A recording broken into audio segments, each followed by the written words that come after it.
Welcome, everybody. I just gave my introduction on mute.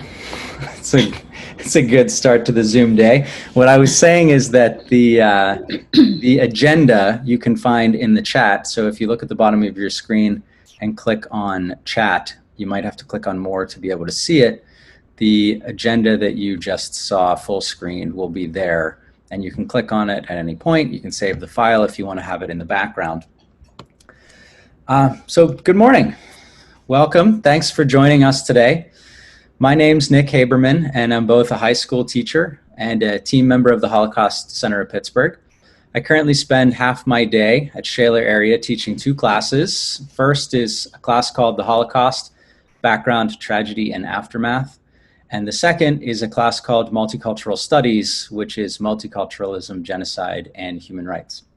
The other half of my day is spent running the Light Education Initiative, which I created to help put students into leadership roles in Holocaust, genocide, and human rights education, remembrance, and advocacy. When designing professional development, I always try to remind myself of the best and sometimes the worst professional development sessions that I've sat through.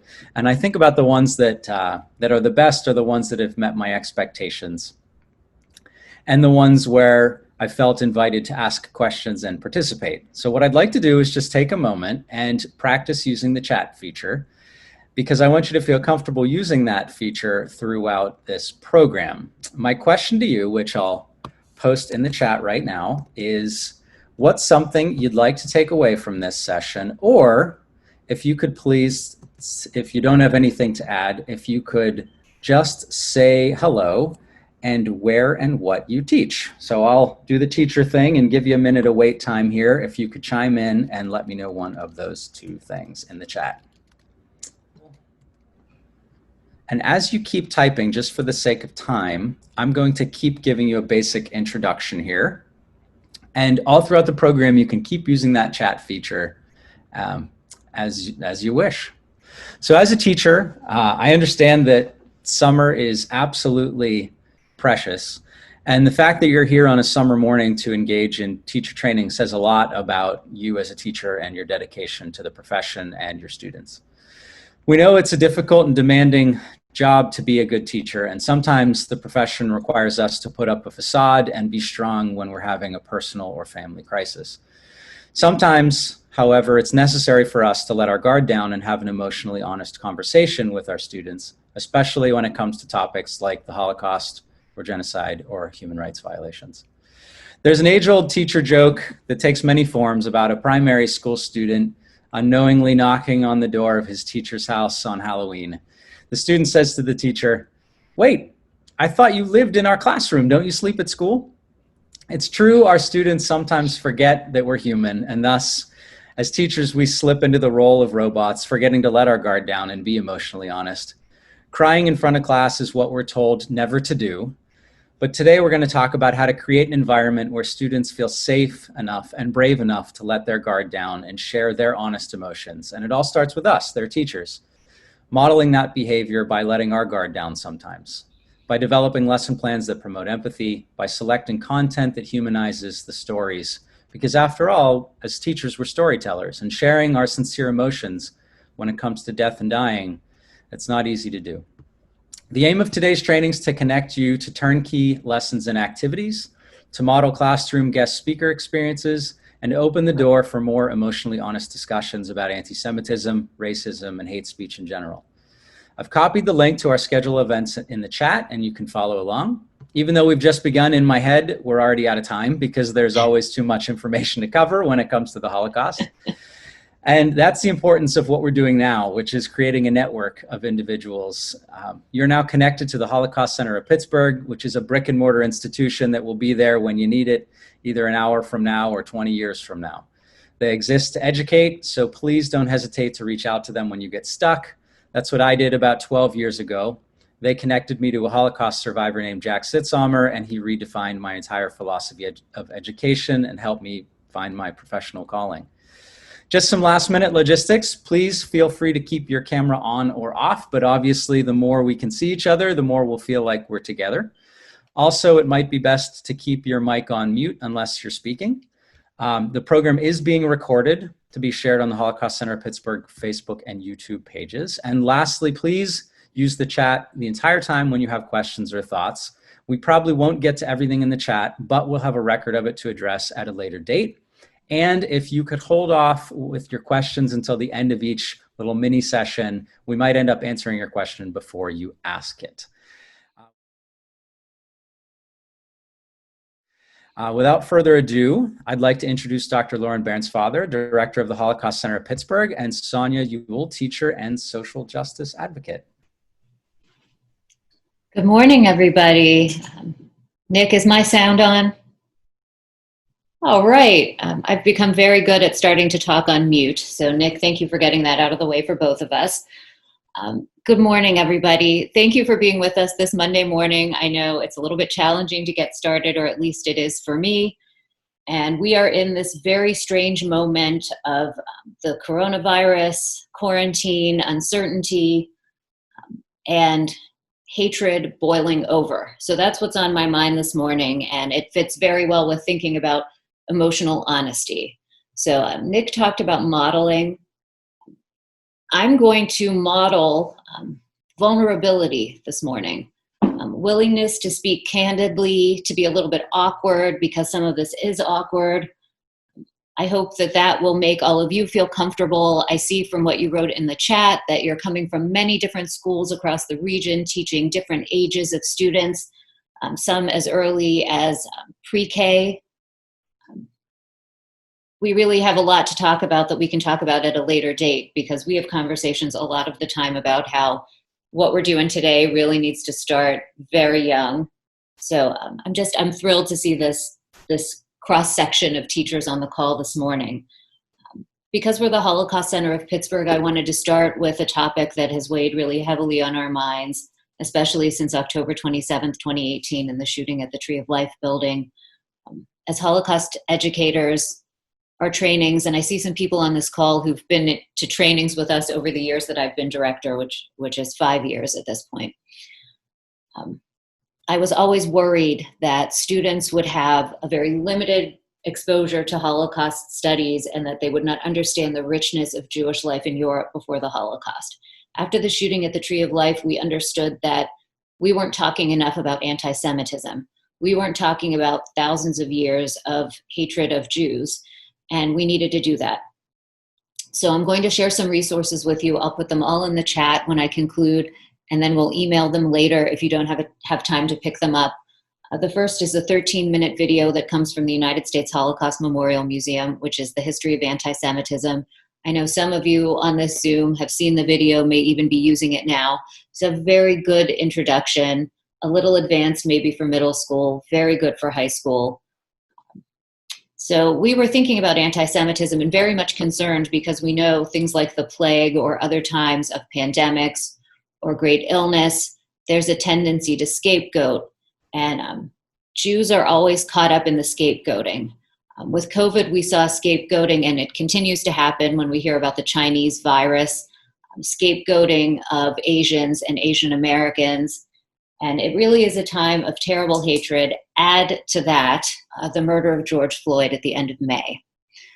And at this point, more than 2 months of protests across our country with varying responses, a really diverse group of participants, a lot of exposure for the Black Lives Matter movement, and across the country, corporations, universities, nonprofits making statements about being anti-racist, about being diverse and inclusive. And what does all of that mean? So as head of the Holocaust Center, we were thinking about that and how we want to respond. And this had really taken center stage for us in our thinking and strategizing. Then several weeks ago, Deshaun Jackson from the Eagles posted anti-Semitic materials on social media, followed by several high-profile entertainers. And then we see what I called a toxic cocktail of racism and anti-Semitism. And this led to a lot of confusion for me. I am really grateful to Sonia Ewell, who's on this call with us, for her generosity, she and her husband, Eric Ewell, for having a conversation with me and for agreeing to be here today.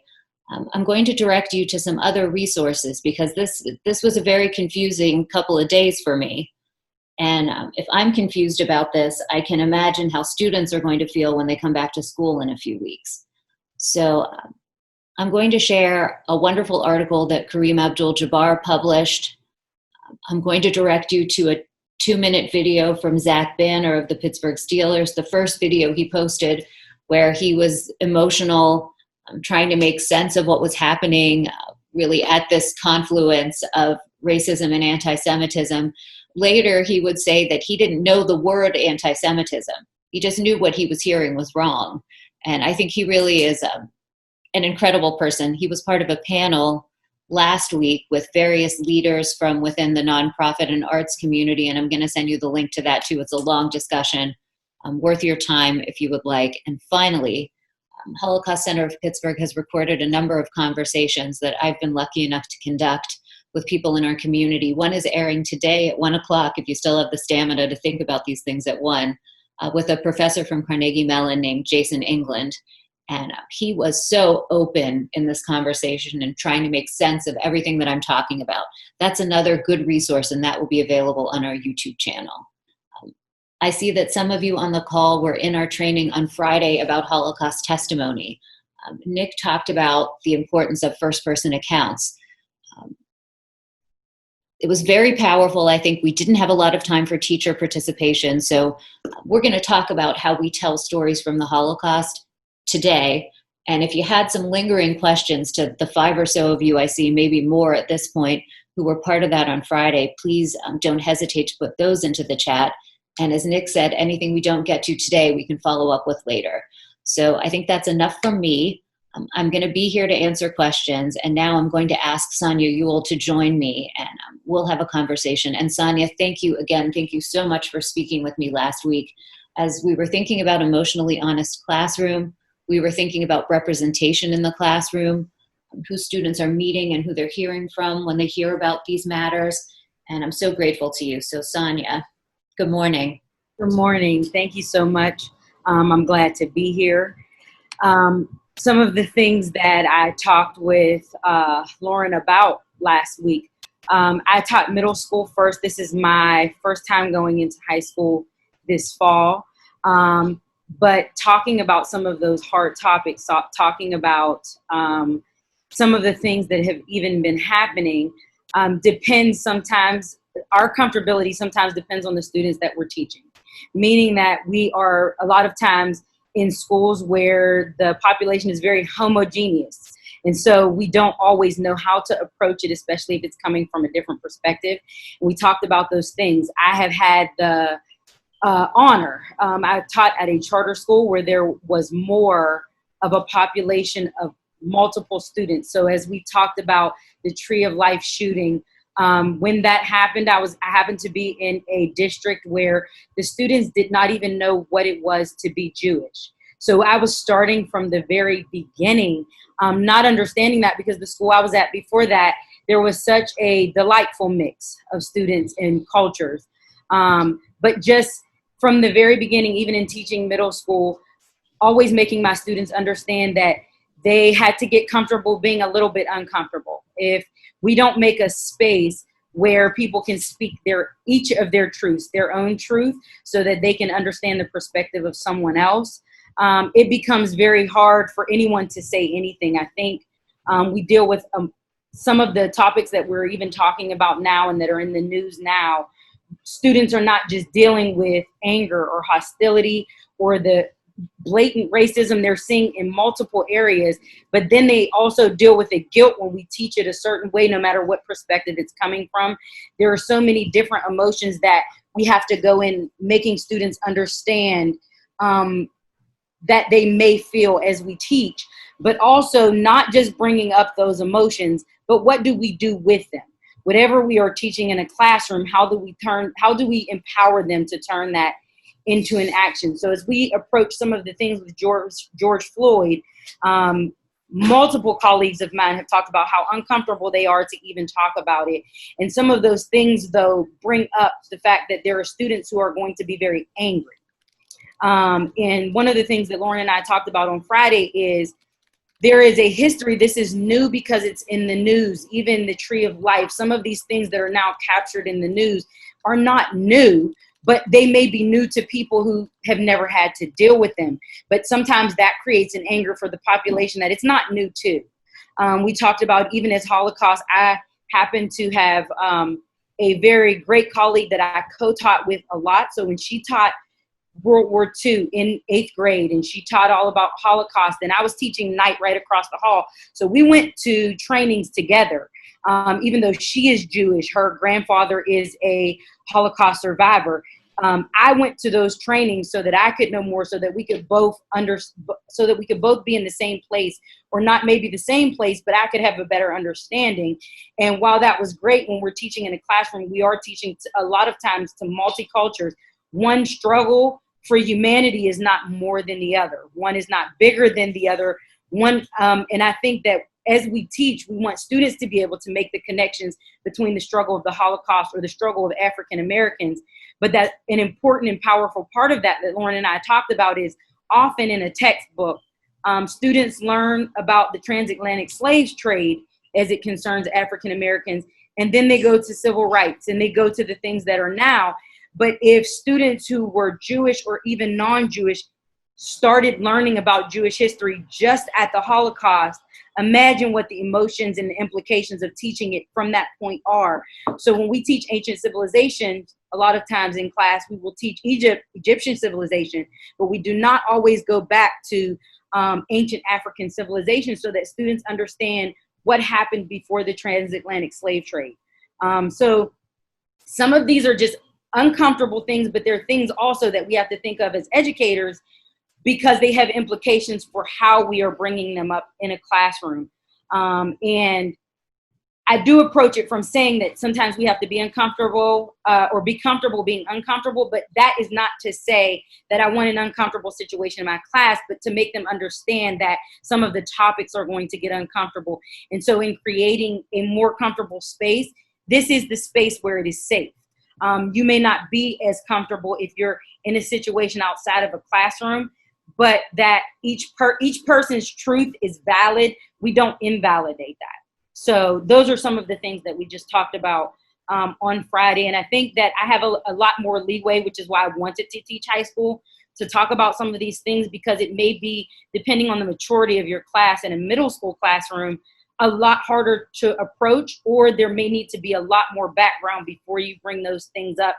Or once they come up, as in George Floyd or Tree of Life, when these acts of hate happen, what do we do with them? And when we're talking about what we do, we have to provide a lot more background before we can go into some of those situations. Sonia, when you're working with students and you're creating this space in the classroom where students can feel more comfortable being a little bit awkward, what are your goals? What are your goals for the students? That each person, everybody maybe they don't all have the same truth. However, in speaking their own truth, for other students to be able to not only get someone else's perspective, but make connections to their own lives. So there were students, when they were learning about the Holocaust, who then made connections to things that were happening now, not just events, but they may have made connections to things that happened in different parts of the world at different times in our history. Because at that time, that class was with social studies and English. And at some points when I was teaching in middle school, I also taught both. So it was more like a humanities class. But you want the students to be able to make their own connections, but that their learning turn into action. What can I do from here? So that students are not feeling an overwhelming guilt. They may not have connections to ancestors that maybe went through this, but they're feeling like sometimes, if not in anger or hostility, then still a guilt that, could that have been my family? Or even maybe a nonchalance, like, this wasn't me, but what can I do now? What can I do now to make this better? And I've even had students just say education, but what does that mean? So my goal is that not only that students have a perspective, be able to give their perspective, but what are their connections? Because if I'm going into a more homogeneous classroom who may not have the same perspective, not just that I have, but even that some of their classmates have that may be minority. So what does that look like? And once we have their truth, what connections can they make? Because they maybe just haven't even thought of it from that perspective. And students have a hard time, depending on the age level, of seeing a perspective beyond their own. This is what I know, and we live in pockets, even in Pittsburgh. We live in pockets of people who look like us, believe like us, behave like us. And so we don't often venture outside of the perspective that is our own or very like our own. Yeah, that was something that I wanted to talk to you about, is that students of different ages will respond in different ways. When we did a training last summer, and we have teachers of all levels on this Zoom, so please use the chat. Let us know what you're thinking about. I found that the high school teachers were ready to take this on and ready to talk about current events and open it up and make comparisons, responsibly, of course, between different histories. But that for middle school teachers, there was a little bit more of a concern about the student responses and about the responses of parents. What do you think about that, Sonia? Does that resonate? It does. It does. I think anytime it was going to be a topic or something that was part of a unit or a theme that was going to come up, it was a lot easier to send something home to say, this is what we will be talking about. But there is pushback from parents, because if it's making students uncomfortable most of the time, what their views have been up to this point are their parents' views.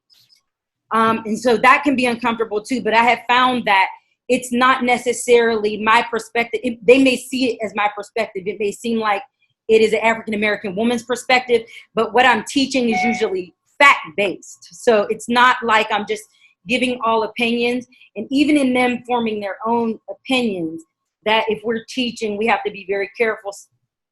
We can be vulnerable at points, but making sure that we are still teaching this from a point that they can learn how to critically think, so that it's not me. It is, these are the facts, these are the things that have happened. This is the actual history, regardless of what has been left out of a textbook or what may be included that was romanticized. These are the facts. And so sometimes that is a little harder to push back on, because I'm not coming from my opinion, I'm coming from what this is, what has happened. So we have a very good question that relates directly to that. It reads, I agree that background is important, but most of us are not trained in the background of oppressed and minority groups in America. Do you have suggestions as to good sources? And I'll give you some sources from the Jewish perspective, but Sonia, do you have any sources that you can direct people to? I do. I will upload some of the books and just articles. There have been some really great ones that have been circulating during this time, but I think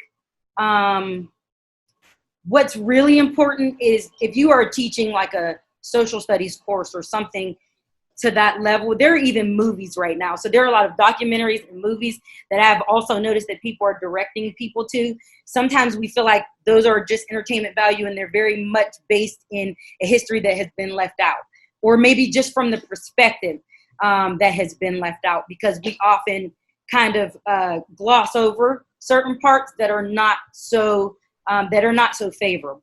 So I will put a list of those up. Thank you so much. And then we had a follow-up. I'm in a conservative district, and I'm always wary of parents' reactions. I usually try to fly under the radar. I just read this morning about the proposed bill to ban the use of the 1619 project, which I was going to use if I taught American literature this year. This could be a good conversation point, I think, for all of our teachers who are on this Zoom. It's 1619 project, of course, documents the beginning of slavery in this continent, not in this continent, sorry, and what were the colonies, because of course there were slaves already in this continent. But I'm with you, Sonia, that what we have that's fact-based and reliable, we should be able to use. And I don't know what the strategies are going to be if we have legislators saying that these are sources that we shouldn't be using. Is flying under the radar a good strategy?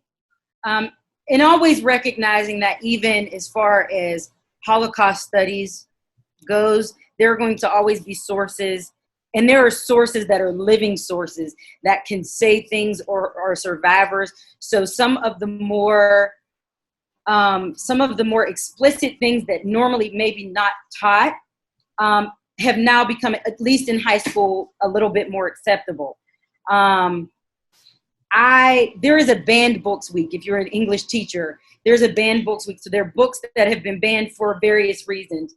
And I always find it important because usually the reasons are that someone somewhere doesn't want to look bad. Something looks bad here. Someone has been made to be seen in a light they don't want to be seen in. However, I think the only way that we approach getting to a better place and a better society is to be able to talk about some of those things. They're not going to all be good. And I cannot speak to someone else's strategy of flying under the radar. I do not. I don't make that a practice, only because parents push, but I am pushing as well. I push very hard in that there are things that are left out. And in order for us to be better and create better even citizens, they need to know maybe what was left out of what we were taught. And even for history, we learn often that history is taught from the viewpoint of the conquerors, not the conquered. And that is something that is said often, but it is very true. And so I did see and read about that proposed bill to ban it, but it doesn't make the history go away. So I would probably still teach that because it's not been banned as of yet, but it does not change the history. So if we're going to teach students, we're going to teach them, for me, my philosophy is that I'm going to teach them the truth, the unadulterated as I know it truth, and what I don't know, I need to seek to know, because I don't want just what the pretty parts are. We have too much ugliness in our history for us to only teach the pretty parts. That's too much left out. And isn't that what's happening now with these protests in part? Yes, I believe so. I mean, we get, even in history, if we look at even what's happening now, we get the stories that we want to tell and that we want to be seen. And so the stories that are not seen are so important. And I think the same things are happening. People are realizing now, and I think that's some of the anger. People are realizing now that there's so much they don't know because they've never seen and really have not had to step outside of their comfort zone to see them if it's not something that they deal with themselves. So I'm going to come back to a question that actually Nick put into the chat that's about students, because that's what we're talking about, the emotionally honest classroom. Nick wrote, Sonia, obviously we have to play the long game with our students, but also we need to give them actionable steps right now. What are some things you'd like to see your students doing in the community as teenagers with the lessons you teach them? So that always depends, but I feel like that's actually been something we've done really great, even with younger students, much younger students. My children were younger when I first started teaching them middle school, and still there were actionable steps that we give them. So as we're teaching some of these things in their own community. So I was teaching in Duquesne for a while, and that's an area that is perceived one way, but how do we give them pride in the place that they live and the history that they live, even if that means that I'm doing something at this community center, and as I'm doing this, I'm teaching other students, or this is what I learned, and we invite the community in and they get to talk about some of those things.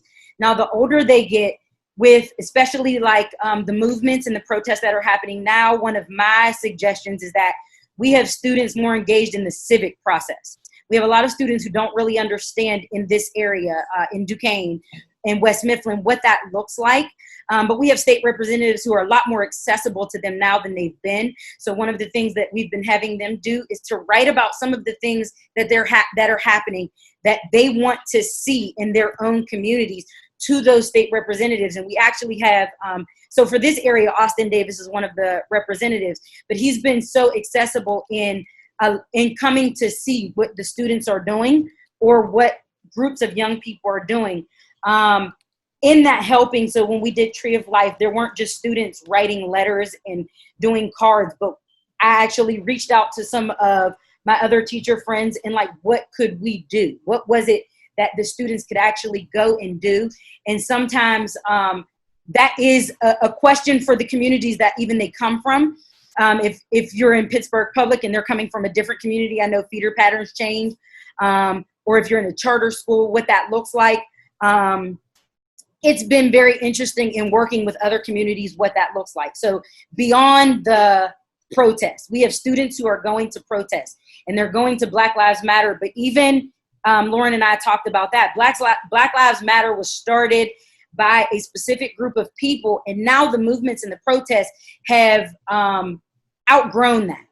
So that you have people now in disagreement or dividing because of what it was originally intended as and what people are trying to do. So yes, Black Lives Matter, but what can students do beyond the protest? Because protest sometimes stirs up a lot of emotions. Now, what do I do? Like, as I'm talking to my state representatives and writing my letters, what are the bills that could pass? What are the things that can be done in my community, even if that means like civic boards and students actually sitting on those high school students? It's not too early for them to be involved in some of those processes. So those are some of the things for high school students that we've suggested, but we also have community centers and just community groups that are giving back and doing some of the things that help students to take pride in what they're doing and understand their community and understand how they can make that better, or give education even to people around them that might not know those things. One thing that we talked about last week was that many of the districts that are outside of the city, very well represented on this Zoom right now, were quick to put out statements about being anti-racist. And we're seeing less of that inside the city. So how do you square that in a district that is really not diverse at all, and there's a commitment to doing the right thing here? How can we get that done? I think one of the reasons that is happening is because usually a lot of the districts that have put those out don't have a big minority population, but are also more willing to take on the fact that because it looks like that, we maybe are not as diverse, or maybe the environment is not as welcome, or even for the populations, that minority populations that we have, maybe it's not, and we need to recognize that and do something. And I almost believe that in the districts or some of the places that I've seen that have not been as fast to put those out, they feel like they're doing it every day, but that it may not be happening at the level that they believe. Because I have been in districts where maybe the population is 90% African American, and even 8% that is left is immigrant populations, but the staff is still 99% white. And so it is really difficult, and I think some of the anger comes there too when people are protesting and pushing back, in that these are the things that we say and these are the things that we say we do, but it doesn't look like it. Mm-hmm. So even, I think the work has always been done. One of the University of Pittsburgh, in their Center for Urban Education, is doing a diversity conference coming up here. And they have many classes that are addressing some of these things from multiple perspectives. And they actually have a community component, a teacher component, and an administrative component to it. Mm. And it is, some of the classes address some of these things, like how do I do this in an effective way? And it had for every grade level as well, for elementary, for literacy, for different kinds of things. But those things are happening, and how do we make it look like it? How do we get beyond even the anti-racist statements? I don't really know why some of it is happening, and some of the districts that probably have more African American students or minority students haven't addressed it as much. But I do feel an overwhelming sense of they feel like they're doing this every day, but probably not to the level that they even believe they are. Because there are students who get old enough, or maybe even before that, that still feel sometimes a kind of hostility and not like it's welcoming for them. So right to that point, we have another question from Emily Bernstein, who works at the Holocaust Center, and she's a great connection for some other resources you're going to hear about a little bit later. But Emily asks, how do you navigate student emotions towards each other during discussions, not just your own emotions? Often students disagree, and it can be more challenging for them not only to trust the teacher, but also to trust their peers. Absolutely. And I think a lot of this does go to how we set up our classroom from the very beginning. There are different activities that I've done that just kind of highlight the differences and where each student is coming from. And I think, so one of them is about cultures, like them bringing in things from their culture, because understanding that we also have students who, if it can be sensitive, especially when we talk about family trees or anything culture-based, that always remembering that African Americans don't have the same history because some of that they have not been allowed. And then we also have students who are foster kids who are in adopted families and do not have the same point of references to their history and ancestors as others, but that when you talk about it from a culture, that is their traditions and things that they've learned. But maybe setting up, there are different activities that kind of set up us being able to talk about our differences.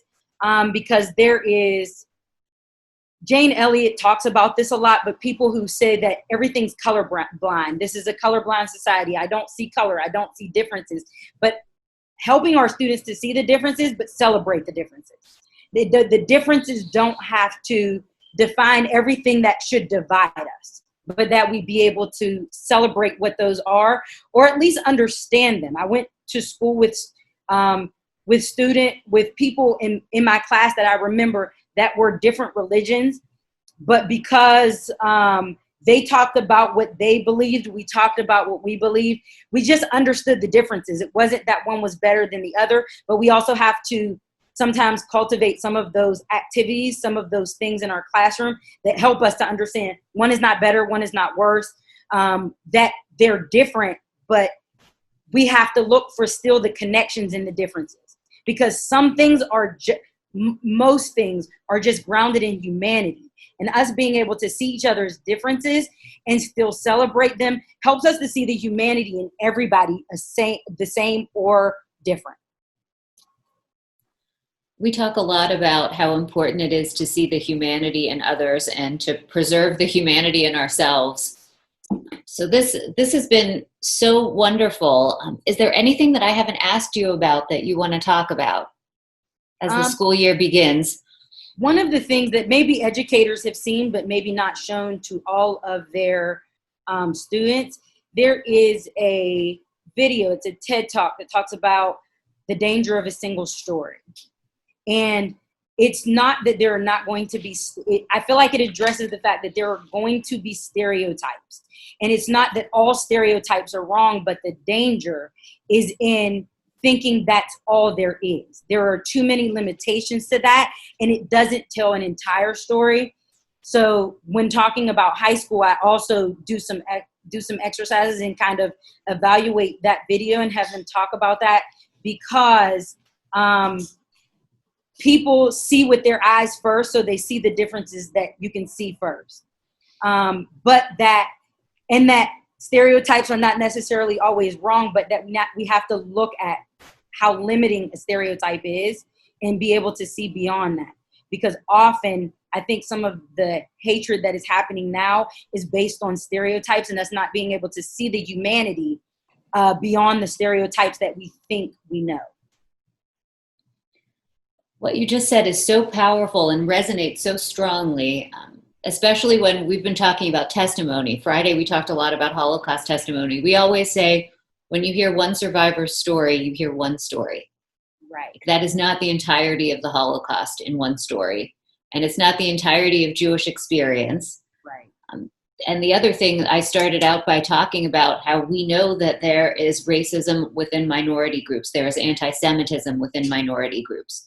That just because one group of people has been targeted or scapegoated does not mean that we see the humanity in other people. And I feel like this is it's a moment of reckoning. And now, I mean, it's right in front of our faces. We really have a moment where we can be honest about that and vulnerable about it. And as I said at the beginning, even awkward about it, which I certainly have been in a lot of these conversations. So we now have The Danger of a Single Story linked in the chat. Thank you so much, Kaylee. That's fabulous. And it is a really great resource. And Sonia, I want to give you the last word, and then we'll take our first break. I've promised Nick Haberman that we're going to stick to schedule and be sure to leave lots of time for questions. So, Sonia. There are going to be multiple emotions in a classroom. Addressing what each of those emotions are and how we handle that now in 2020, what we can do with those things is going to be important for empowerment. So not leaving anger, they are entitled to be angry at the things that have happened, but there is no one single person that has created the atmosphere that we now live in. And what do each of us do to make that better is what has to be highlighted so that they don't get stuck in the emotions. I cannot thank you enough. And also to Pastor Eric Ewell, who I know is there in the background. The two of you have been so generous with me and with all of us today.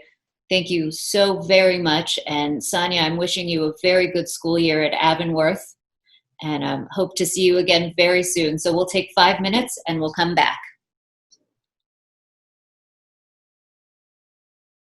Good. So welcome back, everybody. Our next session is going to feature Marcel Walker, and he's a Pittsburgh artist and a member of the Holocaust Center of Pittsburgh's team.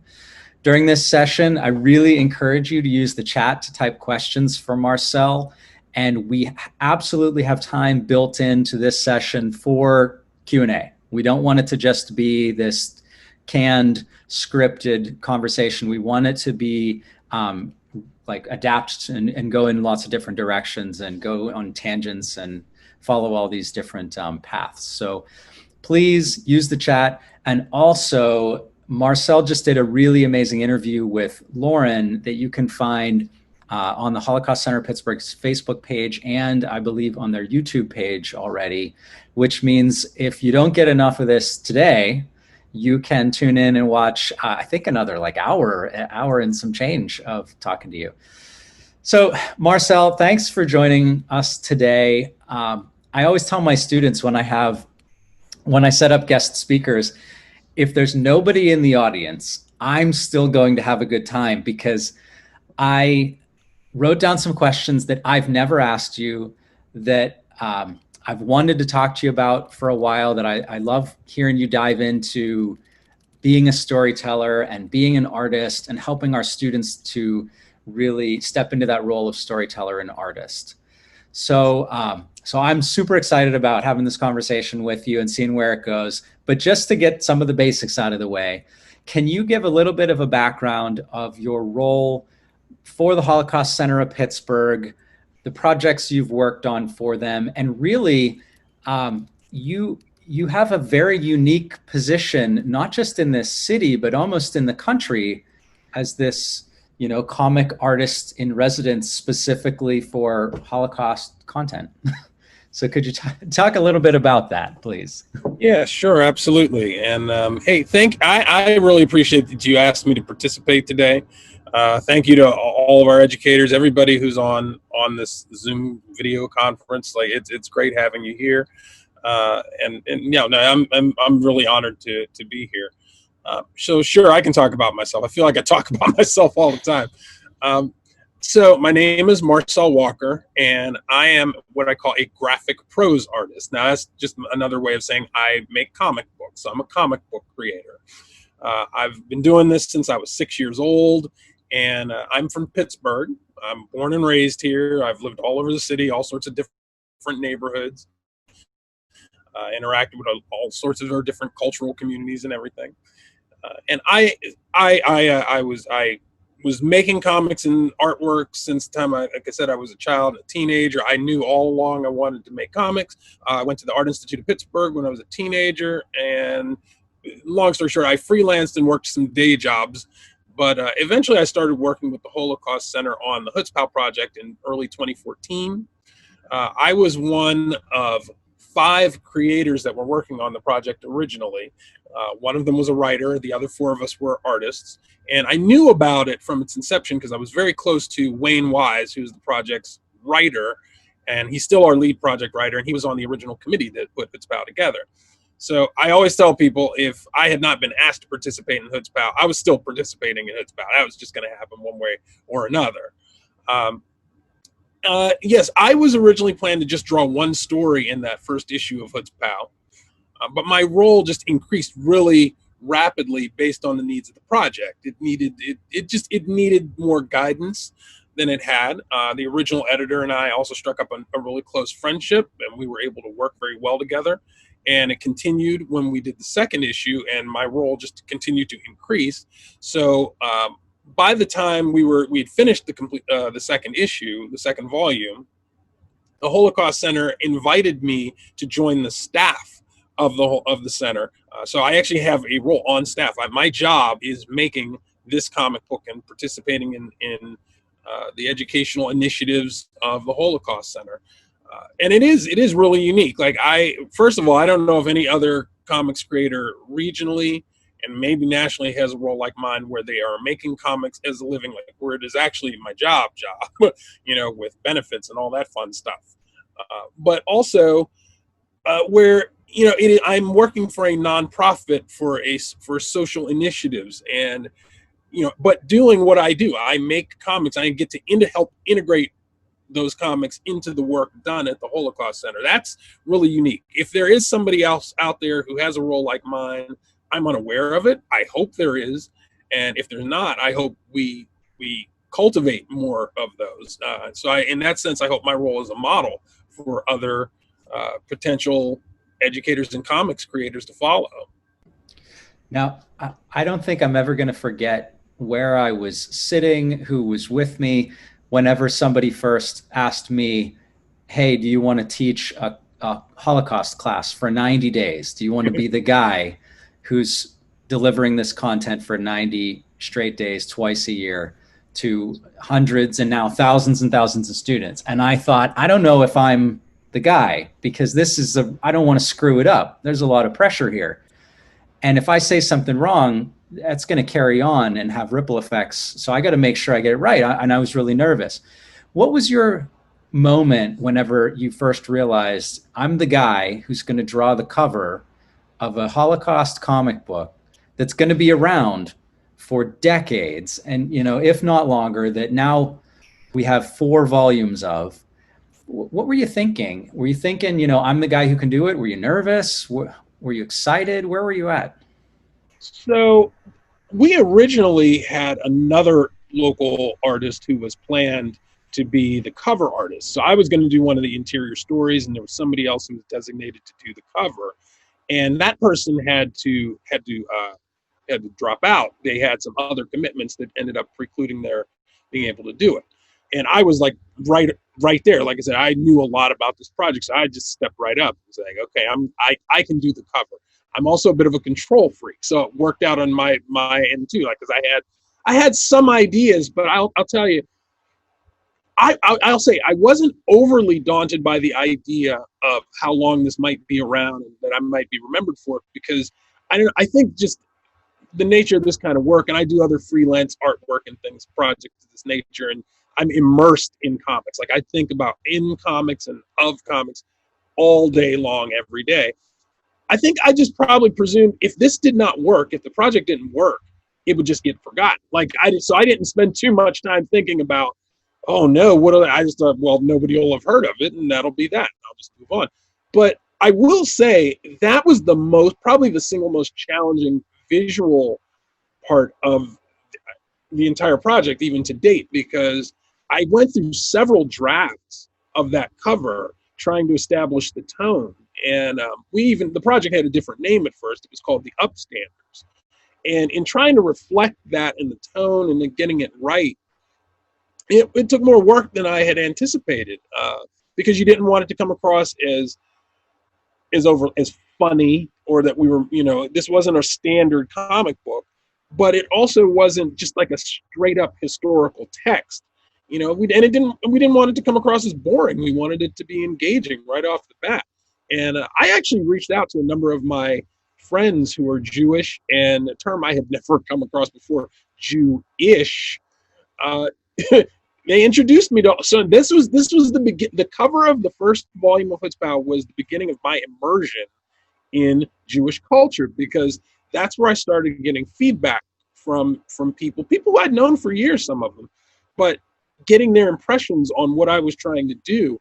That was very rewarding. It was a little frustrating in the first hour here. There was talking about stepping outside of comfort zones, and that was the beginning of where I had to do that. But it was vital to me figuring out the essence of what became the Chutzpah project. So it needed to happen. But once we hit it, once the actual drawing was done, once the first pencil draft was done, and I shared that with the team, I felt very confident. I just knew, like, okay, this is how this is supposed to go. Like, and it was internal, and it's held true. And that's been very true throughout. Like, I've just had moment after moment after moment where I've known this is the thing that represents the project best, or this moment best, or this story best.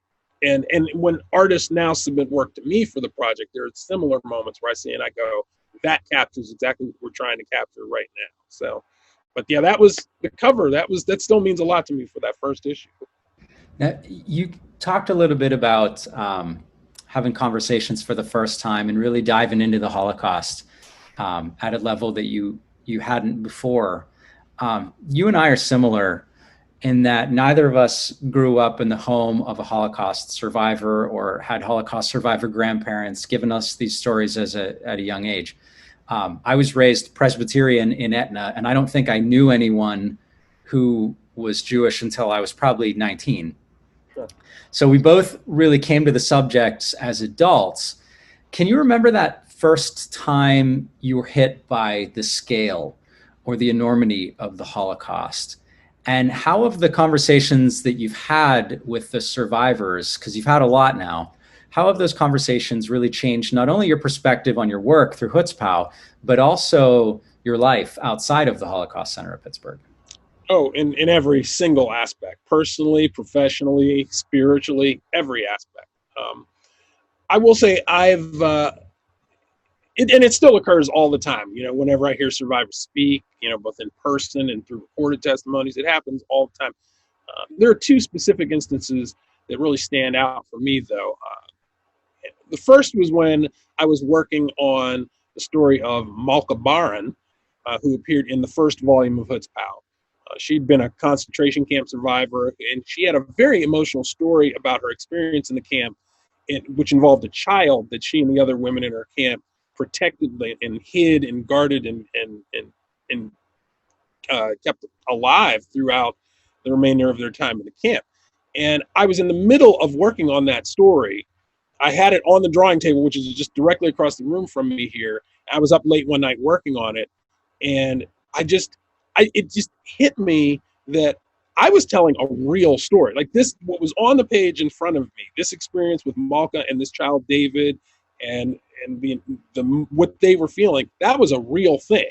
And it was my job right now to document that so that could be passed along for future generations. And I vividly remember that because I had my inking brush in my hand and my hand started to shake. And I've never had that happen before or since. And I actually had to stop and kind of collect myself and before I could come back and finish that page, because I had never felt anything quite that powerful in terms of the weight of it. And, you know, once the page was finished, a day or so later, I had my girlfriend came over and she knew what I was working on. And I brought her up to see it. And it didn't even have any words on the page, but I told her the story and she was looking at it. She grew incredibly quiet. And then I realized she was crying, and she goes, and she was crying. And I looked over and I just went, yes. And then I remembered to be a good boyfriend and get her some tissue. But that's when I knew that it worked. Like that thing that connected with me was connecting with other people. And there's a specific panel when you look at it that still, it's the moment, it's the panel that it did that. So that was probably the first moment. But I also had a moment when I met Malka's husband, Moshe, because his story was documented side by side with hers in that issue. So the story goes back and forth between the two. And I tell people all the time about how the character Superman is the one that got me into comics. Like literally, Superman is the one that just captured my imagination when I was little, and that holds true to this day. There's outside of that door right there, there's an enormous amount of Superman memorabilia. It's a little absurd, but that's what kept me in the game, and I always wanted to be focused on that, and it was his character that impressed me.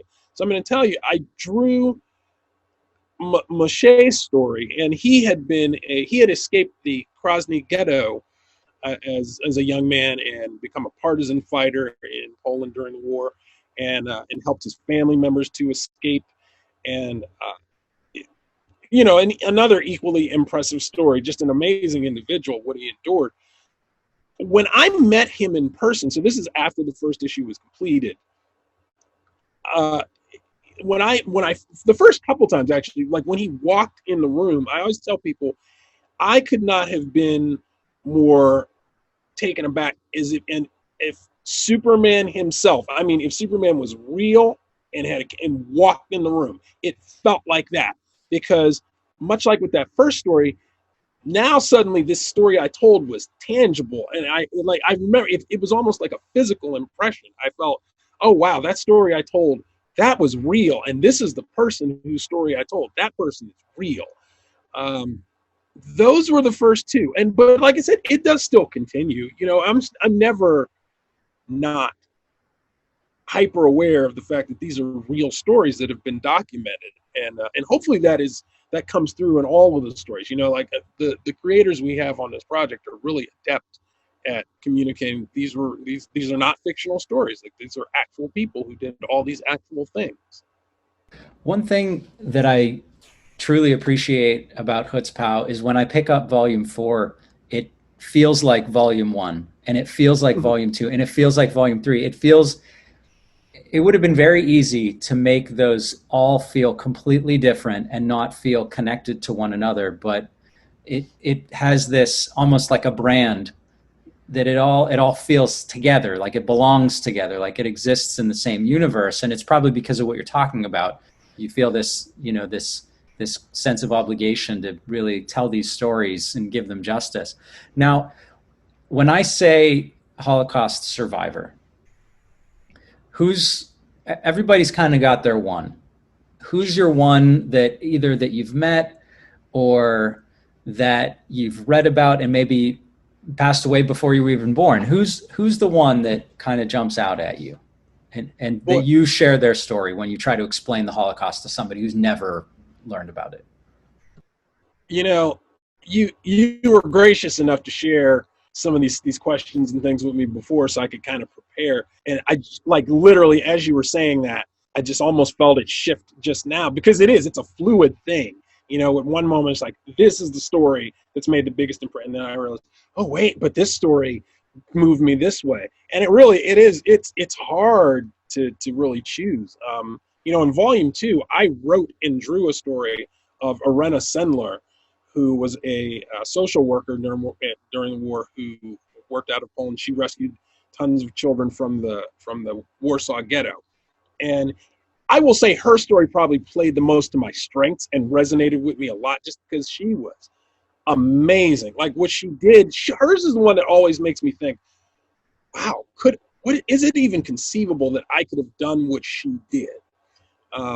So hers resonates with me in a way that most of them don't, just because of that. I will say, though, and as I mentioned before, Moshe, meeting him had an effect on me, and I have dozens of stories along those lines. But in terms of like the one, Sam Gottesman is one of our local survivors. Yeah, and I just got a little choked up even just saying that out loud, because we haven't documented his story in Hutzpah just yet. But, and like everybody at the center, we went over we heard him tell his story numerous times. And so I knew it, but I tell you, it was at his memorial service when there was some testimony being given about him, where I felt an empathy there that it had just been kind of lost on me until that moment. Like it was there, but it just hit me so hard because I realized there were elements that I shared with him. Like I was able to I felt his story in a way I had not felt before. And it was said that like he had gone through a lot in his life. And those are simple words, but it resonated so much with me. Oh, he really did. He went through a lot, but he came through. And he was willing to share his story with us. And if it came down to it, he's probably the one. It's always interesting to see the power in a name. And David Estrin from Together We Remember talks a lot about this. Just when we say a name of somebody, you know what it can do to us. And Lauren has seen me in front of a lot of people, just like out of nowhere kind of break down from saying a name or hearing a name. And I know it happens to Lauren all the time. And I'm sure it happens to everybody who works in Holocaust education, that sometimes just the power of a name can invoke such an emotional response in us. And it happens in the classroom too, when students ask us and we just, There's a Latin phrase that it's nomen est omen, and it's names are destiny. And I think of that all the time. Like there's power in names. And there's a quote from James Joyce that it's kind of the through line in everything I ever do, which is within the particular is contained the universal. And I've literally, there have been stories I've told where I will start the story with that quote. I'll do it again and again because that's the thing. Like when people talk to me about Chutzpah, like why does it work and how does it work?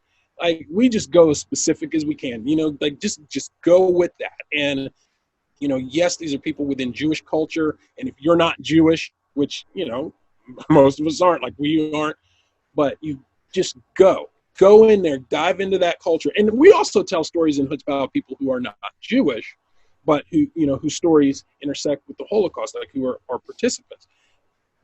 Specificity, that's where it's at. And so, yeah, their names recall the specificity of their story. And it does. It resonates. It's a powerful thing to witness it do that to other people as well. Because, yeah, it does. A name it just triggers all the things about them.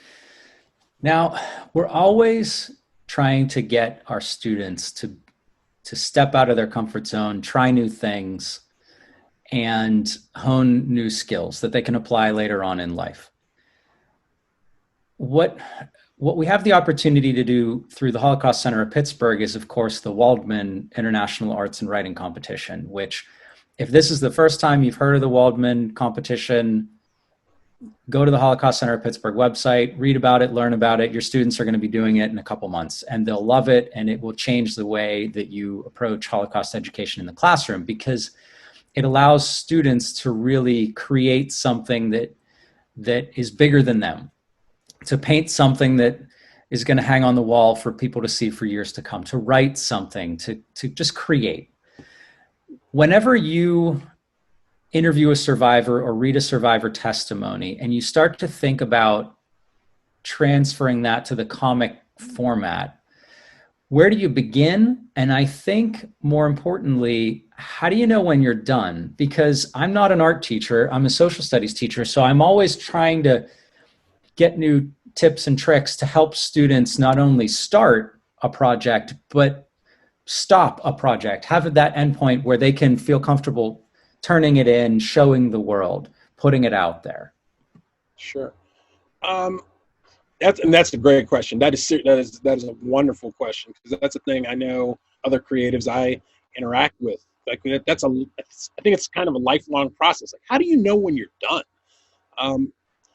So, well, on the front end of projects I work on, I tend to automatically gather visual impressions of any narrative that I'm going to tell, and certainly stories we tell through Chutzpah.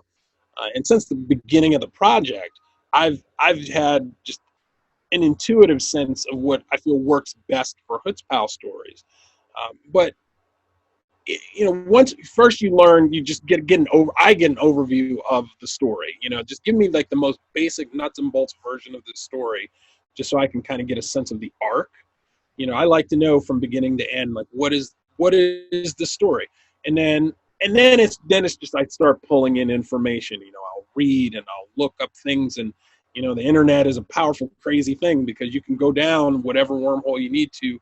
And there may be like this one little small detail, or what seems like a small detail, but then you realize, oh, I need to learn more about this thing. And who knows what that thing could be. It could be a book that a subject read, or it could be a place that they live, or someone they interacted with. But you learn about those things, and gradually it starts building a life. You do it, but you try to not get lost in the world building. And I think that's true whether you're dealing with a real life subject or a fictional subject, because that can take forever. But gather those resources to tell that story, and then how do you know when you're done? I remember a quote from Whoopi Goldberg a long time ago. She was talking about making movies, but I found it holds true with everything. It was, you're never really done. You just run out of time. So I think that's really kind of true with everything. Certainly projects I've worked on. Like you could go on forever. And Chutzpah is defined. Comics are a medium of kind of boundaries. We don't have infinite time and space. We've got most of the stories run between 4 and 8 pages. That's not much time, especially when you're dealing with the enormity of a life. How do you communicate the enormity of a life and the theme of a life in 8 pages? But you look for the essence of the person and their story, and the thing that you need to communicate, and what of this person's experience do people need to know right now? Like, what do we have to contain? And once we do that, I think that's the way to articulate. That's what we kind of do. Like, we find what is the thing that must be preserved the most, and then you kind of build out from there. And then you go until you run out of time, and you're like, okay, that's enough, and you have to call it a day. And we look at Chutzpah stories that we've worked on, and there's things that we intend to go back and revisit, and I say tweak, but it's not so much tweak as there's things that we want to refine and make better and fix.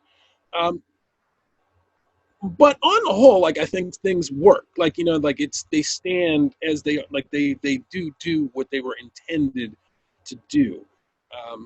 So, in general, I guess I would say to any creator, writer, artist, and who knows, there may be a Chutzpah symphony one day. You never know. But I would say to anybody, just work at it until somebody somewhere taps you on the shoulder and says, okay, that's enough, you're done.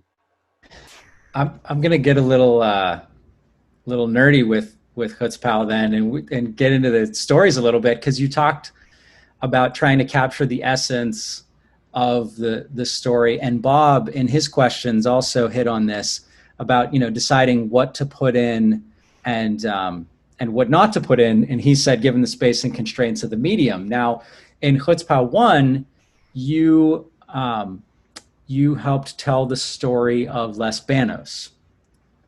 And then you came back to him in volume 2, I believe, or didn't you revisited the story of Les Banos? Mm-hmm. So was that a plan, or was that just that you realized, like, this story of Les Banos is far too gigantic to tell in one story, or did you want to have a reoccurring story throughout to connect some of the books together? What was the thought there of telling a story and then coming back and going into it a little more, or even starting a story and coming back to it later in the book? That happened very organically. And, when we did the first volume, there was no guarantee we were going to be able to do additional volumes. It was a plan, but it was no guarantee. So I think we realized that, and Wayne isn't here at the moment, but I think he would certainly agree. There was so much. Les Banos' story also is just, there is so much going on there. It was impossible to get all of that into Chutzpah's story. So I think the hope was that we would be able to revisit his story, which we were able to, and we may still revisit his story, because it intersects with so many different points of history. And Chutzpah, at this point, like if you read volumes 1 through 4, you will see stories intersecting with stories and individuals who kind of weave through narratives, and you see them again, and you see moments that are referenced throughout different stories, different volumes, and that gives you a certain perspective of like what those moments meant to a person if they lived here versus if they lived here, if they were living under kind of this kind of social stricture, or versus if you were in a camp versus in a ghetto versus in, in the States or whatever. So I think the plan, to the extent that we were able to formulate it at the beginning, was that all the stories, the narratives would intersect, and they just keep intersecting. And as we keep finding those natural, organic points of intersection, it builds. What we're doing is we're building a macro narrative out of all these micro narratives, and that's what allows this thing to really work. It'd be great just individual stories having their own power, but when you start seeing the tapestry that they all weave, that's when it's really coming together. I don't know if I ever told you about when I met Les Banos. It was before I met Jack Sitzhomer. I was at the Roberto Clemente Museum for some wine night, because the Roberto Clemente Museum is run by a guy who also makes wine. And this old guy was sitting there. I had no idea who he was. And he started talking to me. And he said, I knew Roberto Clemente. And he talked to me for an hour about Roberto Clemente, about being his photographer, showing me pictures of him and Clemente. He took me through the Roberto Clemente collection. It was baseball for an hour. And then at the end of our conversation, he said, well, you're a teacher. If you ever want, I can come in and I can talk about baseball. And he said, I also was in World War II a little bit, if you ever need me to talk about that. Yeah. And that was it. I never heard his story. I never knew anything. And years later, I find out, as I'm reading his book, and as I'm reading, he wrote a book called, I believe, If They Catch You, You Will Die. He self-published it. Mm-hmm. And then he was the subject multiple times in Chutzpah. And I thought, this guy, he lived baseball, talked Clemente, did so many other things. And that's why maybe, to me, survivors are some of the most extraordinary people I've met, because the resiliency, the optimism, the hope, the ability to celebrate life after witnessing everything they witnessed, it just shook me to the core. Every time I heard stories like that. Now, in the classroom, we've got a lot of students that whenever I start the Waldman competition or introduce the competition, they say, I'm not artistic. I can't paint. I can't draw. I can't write. I can't make music. I'm not an artist. Don't make me do this. What else can I do instead of this project? Give me something else. So what message do you have for those students that have never really tried art, that are scared to try, that are scared to put it out there? Mm-hmm. And it's a daunting thing. I taught directly, like I taught art and comics creation classes for years, and I still teach it from time to time. And it's a daunting thing when you're interacting with somebody who's never really been allowed to just explore it, at least not since we were kids. You're not comparing yourself to anything. You're just doing it because it feels good to do. But then as, we start interacting with people and we see what other people can do, and we just start feeling those boundaries, and we are less and less inclined to share that. And it can be hard to overcome that. Certainly some people are more adept with their creative endeavors. But the thing is, I've known numerous people over the years who've had lots of talent, but very little inclination to explore it.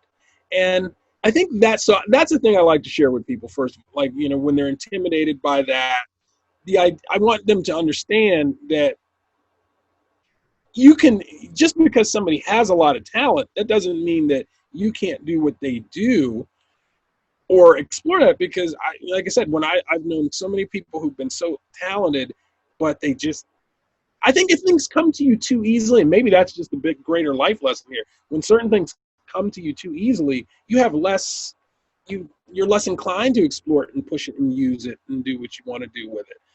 Because I've known those people, and they kind of frustrate me, because I've known people so talented that I think, oh, what I would do if I could draw like you or write like you. Like I feel like I have to sweat it out at times. But then the more you do anything, the more natural it becomes. We all know that. But I guess what I would impress on somebody earlier on is not to measure yourself by what the person sitting next to you is doing. That's a very natural tendency. Younger people and older people, it's really easy to psych yourself out. Like you look over to the side and you see somebody doing this amazing thing over here, and you think, "Oh, I can't do that," and it can prompt you to give up. Some people take it as a challenge. That's a good thing.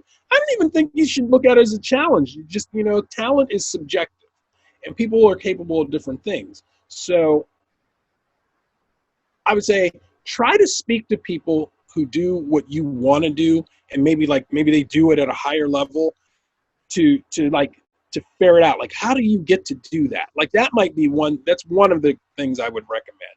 And when I'm in an educational setting, I try to remember often I am that to the people I'm doing this with. So I try to be as open as possible. Another is, don't be afraid to talk to your peers because they're all in this with you, share stuff with peers, share your frustrations with your peers. They, more often than not, you'll be surprised how they're in the same place that you are with it.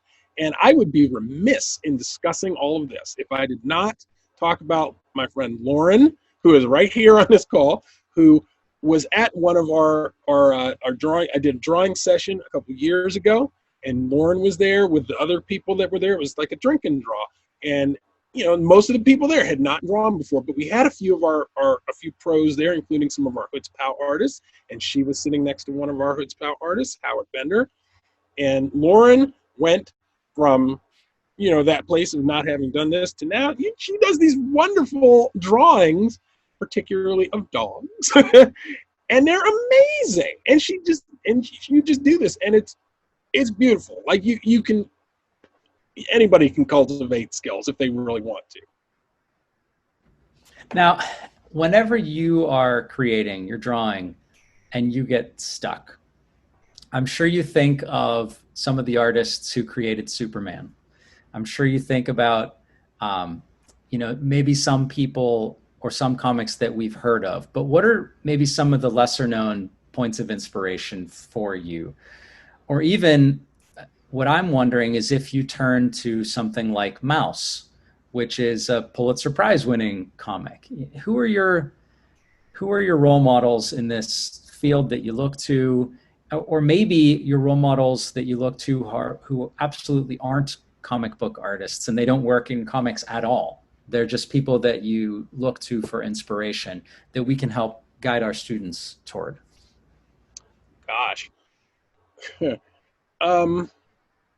Well, if you're specifically like starting a project and you want to keep your momentum going as best you can, what I try to do is I try to start from the highest point of inspiration possible, because as you start going, it's natural that you're going to hit dips and curves and things, and you may hit roadblocks. But if you start from that highest place possible, it's just like, think of it like Sisyphus on top of a mountain, and you got that big boulder and you shove that boulder. If that mountain is steep enough, it's gonna keep rolling. So it's like, if you start from the highest place of inspiration that you can, it's gonna keep rolling. Like, you're gonna get to where you need to get to. There's so many, like, sometimes I find inspiration in a person, and that might be a person I know. In the past, there have been people who I've called local creators. That the creator who actually dropped out of Hoods Pow from to draw the first cover, like, it's a local friend. Or like, I remember vividly calling him up at one point just to pick his brain about something, and it was just, we were on the phone for maybe 40 minutes, and it was just a wonderful talk. I think on both ends he would probably agree. We just needed to connect with another person who's trying to work their way through some creative things. There are creators whose work inspires me, whose life stories inspire me. And even as you asked the question, my mind went to one. His name is Matt Baker, and he was from this region. He was a Black comics artist from the 1940s, and he worked in a time where, just like in so many other fields, he didn't get much exposure. He is now kind of historically regarded as being what they call a good girl artist. You can all look that up to just like see what it means. But basically, he was incredible. Like, his skills were amazing. He worked on it's arguably considered to be the first graphic novel in the medium. called It Rhymes with Lust. And he was an amazing artist. He had to work, I'm sure he didn't always want to work on subject matter that he worked on, but he did the best he could. He was an amazing artist. And when you look at his life story and the things that are said about him, just the kind of person he was and how he carried himself, an amazing individual. And he died young. It would have been fascinating to see what he evolved into or what he would have been in a later day and age. But he's somebody whose work I look at, and again, whose story just makes me think of what could be. So, two more questions, and then we're going to open it up to any other questions from the audience, and then we're going to take another short break. A lot of lessons in Chutzpah that are built in there about being an upstander, about, we could go on about all the different lessons that are built in to each story. It's like asking you who's your favorite kid? What's your favorite lesson? And how do you see that helping our students counter contemporary anti-Semitism or racism or Sure. xenophobia or sexism or homophobia? What's the lesson that you feel, stands out? So I get lessons all the time. And in volume 4, there's the story of Noor Inayat Khan. And what's funny is I'd read this story and I'd read it, and I'd read different iterations of the script and seen the artwork. And it was after all that, I read it and something else just went boom, and I hit it. So just a real fast summary. So Noor Inayat Khan was a Indian British citizen. She was brought up her family was Muslim under the branch of Sufism, which is it regards mysticism highly, and there's a high regard in Sufism for arts and culture, so music and dance, and she was adept at. She was a writer, she was a poet, she was a dancer, she was a musician, and so as the war progressed and she became involved in it, she became, ultimately she was a radio operator, and as she trained to do that, she was derided during her training and by her superiors. She was derided very, very heavily. And it was said that she didn't know what she was doing, that she wasn't suited to the work. But when you read her story and you see what she did, and at one point, she became the only point of contact for field agents working in France and she was in France too, and she was subject to danger. She became their only point of contact back with their superiors back in Great Britain. And this was the case for several months, where most field agents weren't expected to last even 8 weeks. She was amazing. And I realized all the things that she was derided for, all the things that made her different, every aspect of her background, her religion, her beliefs, her art, every part of it, that's what made her perfect for that job. So the thing, it sounds so corny or whatever, but that thing that makes you different, the thing that you may catch all the flack for, I don't believe any of us is here accidentally, or that we're here to do that we're composed of things at random and we're not supposed to be what we are. We are what we are for a reason. She was there for a reason. And I think her story just exemplifies that. Fantastic. Thank you. Last question. Chutzpah, 20 years from now, where do you see this thing? Is it 20 more volumes? Is it graphic novels? Are you sticking with the 4?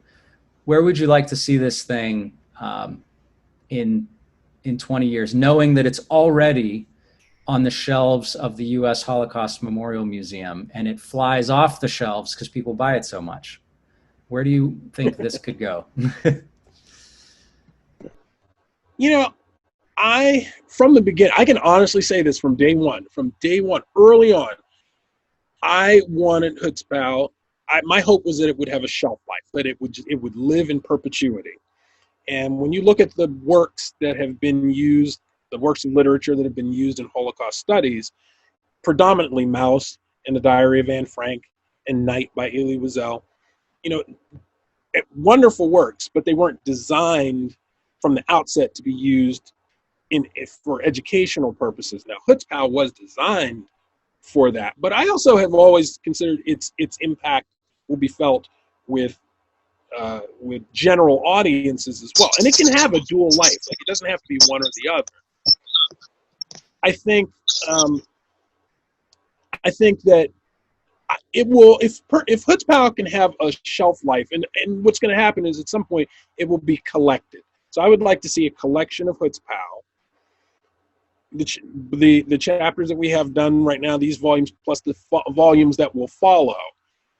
If that is ultimately available in libraries or for purchase and just wherever, that's when Chutzpah will really have made the impact that I know it can have. And you're right, like, people do, they are aware of it, they buy it, they know it's out there. But, there is nothing like a book. And while there are, we can get ebooks, and in the most recent months, many of us have had to settle for getting ebooks and sharing information that way. But there's nothing like the power of a tangible book in your hands. And I think once we've got to that point where, all these histories can be held that way, it will just live on, and that's where the stories that it tells will have their greatest life as well. I think that's the end goal, to make sure that all of these narratives that we're trying to capture live on as long as humanly possible. I'm going to pause asking questions for a moment and open it up to anybody to either turn on their microphone and ask a question, or to type another question into the chat, because I want people to have the opportunity, like our students would, to ask you questions that are unscripted and that may just come out of the natural conversation that we had. So if anyone has a question, please take a second, type it into the chat now, even if it's a simple question, because I understand that some of you may never have had a copy of Chutzpah in your hands, and some of you may use it every single year in class with your students. We have a lot of different types of teachers here. And while people ask a question, or while we wait for questions, I'll just ask another one about audience. Do you think this could work in a 6th grade classroom? Do you think it could work in a 3rd grade classroom, or you think it's a high school thing? Chutzpah is designed with middle school age kids and up in mind, so roughly 12. I literally think, when I say and up, I mean everybody, beyond old, like later learners and things. And we've shared this with senior learners, and so it works. I think you have to be at a certain level to have the acumen needed to really embrace Chutzpah for what it is. So generally middle school age and up, 6th grade or so and up, I think you're safe introducing this. But you have latitude. Like, I was an early reader. I realized, like, I think I would have been okay reading Chutzpah even when I was 8 or 9, but I was already reading more sophisticated material. So you also have to go by the child, like what they would be able to process and absorb. Lauren, can you talk for just a moment about the resource guide? Because some teachers get this thing and they don't really know where to begin with it. And the Holocaust Center of Pittsburgh realized that and created this usable document for teachers. I would be so happy to do that. So I put in the chat a couple of links. One is a link to an overview of Chutzpah and the 3 volumes that are available now, volume 4 soon to be available. We definitely hit a COVID hurdle with that, but we're getting there. We did create a resource guide that has curriculum tools in it, a glossary with a lot of definitions. And as Marcel commented, the stories in the 3 volumes tell a broad history of the Holocaust when taken together. It makes me think of what Sonia and I were talking about in the question that we had about what are the resources to build a foundation if you don't have that. We know that teachers who are tasked with teaching the Holocaust really have a lot that you have to grasp when you're going to do this. So that was the purpose of the resource guide, and we will update it with each new volume. We want it to be, we know it's so engaging, we want it to be really usable for teachers. So that's what the resource guide is. Okay, Marcel, I liked how Lauren And I like how Lauren always gives the last word to the person that she is talking to. So I want to give you an opportunity to share anything that you have not yet shared that you want to leave people with. Well, thank you.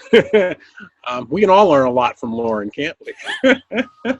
I want to answer, I saw a question in the chat I can answer really fast from Bob Lindemann about how do we decide what stories we put into Putzpau.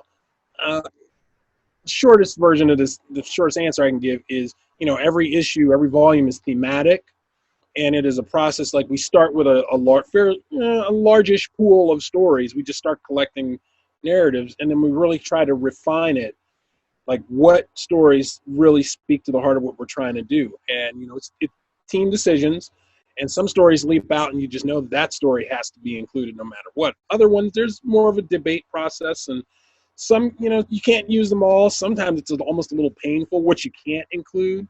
But I think in the end, it kind of comes down to the stories that get chosen. We do the best we can with those stories and ultimately make a great volume with them.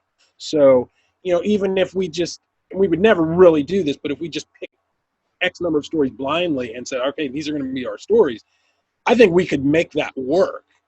That's not going to be the model we use, but we are able to get the best out of those stories and highlight the parts that really reinforce the themes that we have. And then as far as last words go, I want to thank you all for doing what you do.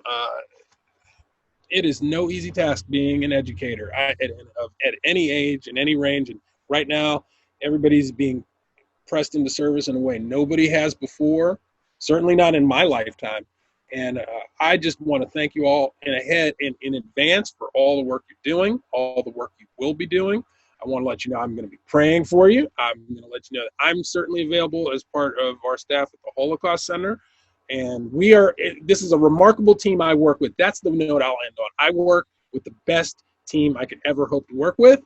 And I implore you to work directly with us and all of our staff, because it's just, the opportunities they're so amazing. And you will come to see what I've seen for the last 3.5 years plus, is that this team is the best team that you could find for this kind of work. And just again, thank you just for being a part of this today. Marcel, thanks so much for your time and for joining us and for all your insight. So I'm going to kick off here our last 2 sessions. This next one is called Best Practices in Holocaust Education. And this was kind of talked about whenever we were first planning this as something that it would be great to have this conversation with teachers. And I think that it's going to be important for everyone to sort of fill their specific role during these next 25 minutes, because some of you who are on this call, I know you know more about the Holocaust than me and than anyone else I know. Some people on the call might be teaching the Holocaust for the first time. So I'm going to ask people who have been teaching the Holocaust for a very long time and who are the pros to use the chat to share resources, to share links, to share videos.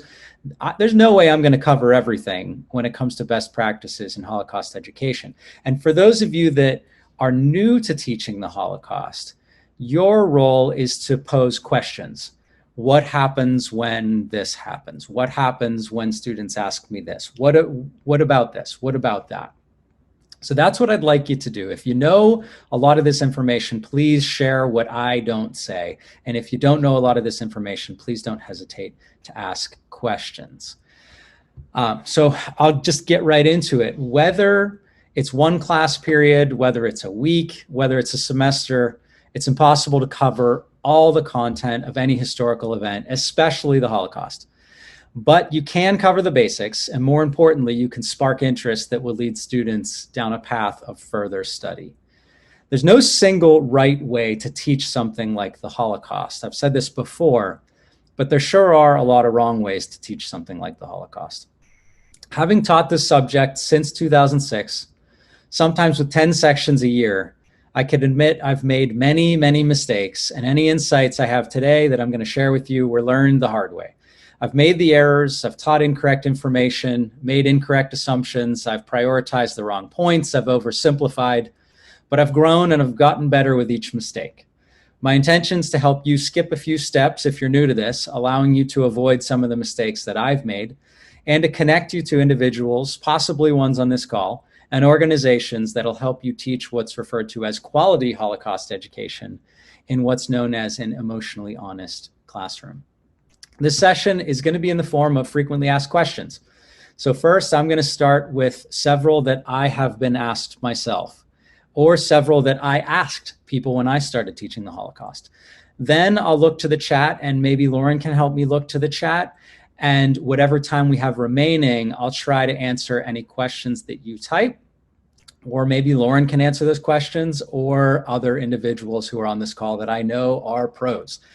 If there isn't time to address your question, either myself or another Holocaust Center of Pittsburgh team member will surely be able to answer them later, and we can share the responses via email. And also, I'll be happy to share all this info with you at the end of the session, which means you don't need to feel obligated right now to take a lot of notes.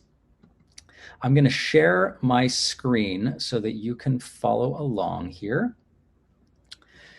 And I'm going to start with the first question that often I've had asked to me, or I asked people when I started teaching. And that question is, what is the best way to teach the Holocaust? I find the best way to teach the Holocaust, or anything for that matter, is to introduce students to individuals from different backgrounds who have more knowledge and expertise about the subject than I do. For example, what you just witnessed with Marcel, this guest speaker interview, was really kind of secretly designed to model a best practice in Holocaust education, which I'll dive into during the next session. Jack Sitzalmer was the Holocaust survivor that opened my eyes to this model when he taught the Holocaust to my students better in 45 minutes than I do in 90 42-minute class periods in my Holocaust elective, because Jack lived the event. The stories he was sharing with my students were his own, and students could feel his emotion when he was in front of them. Question number 2. I don't feel qualified to teach something like the Holocaust or human rights. I'm afraid I won't do it justice, or I might offend someone. Is it worth trying if I might accidentally give incorrect information?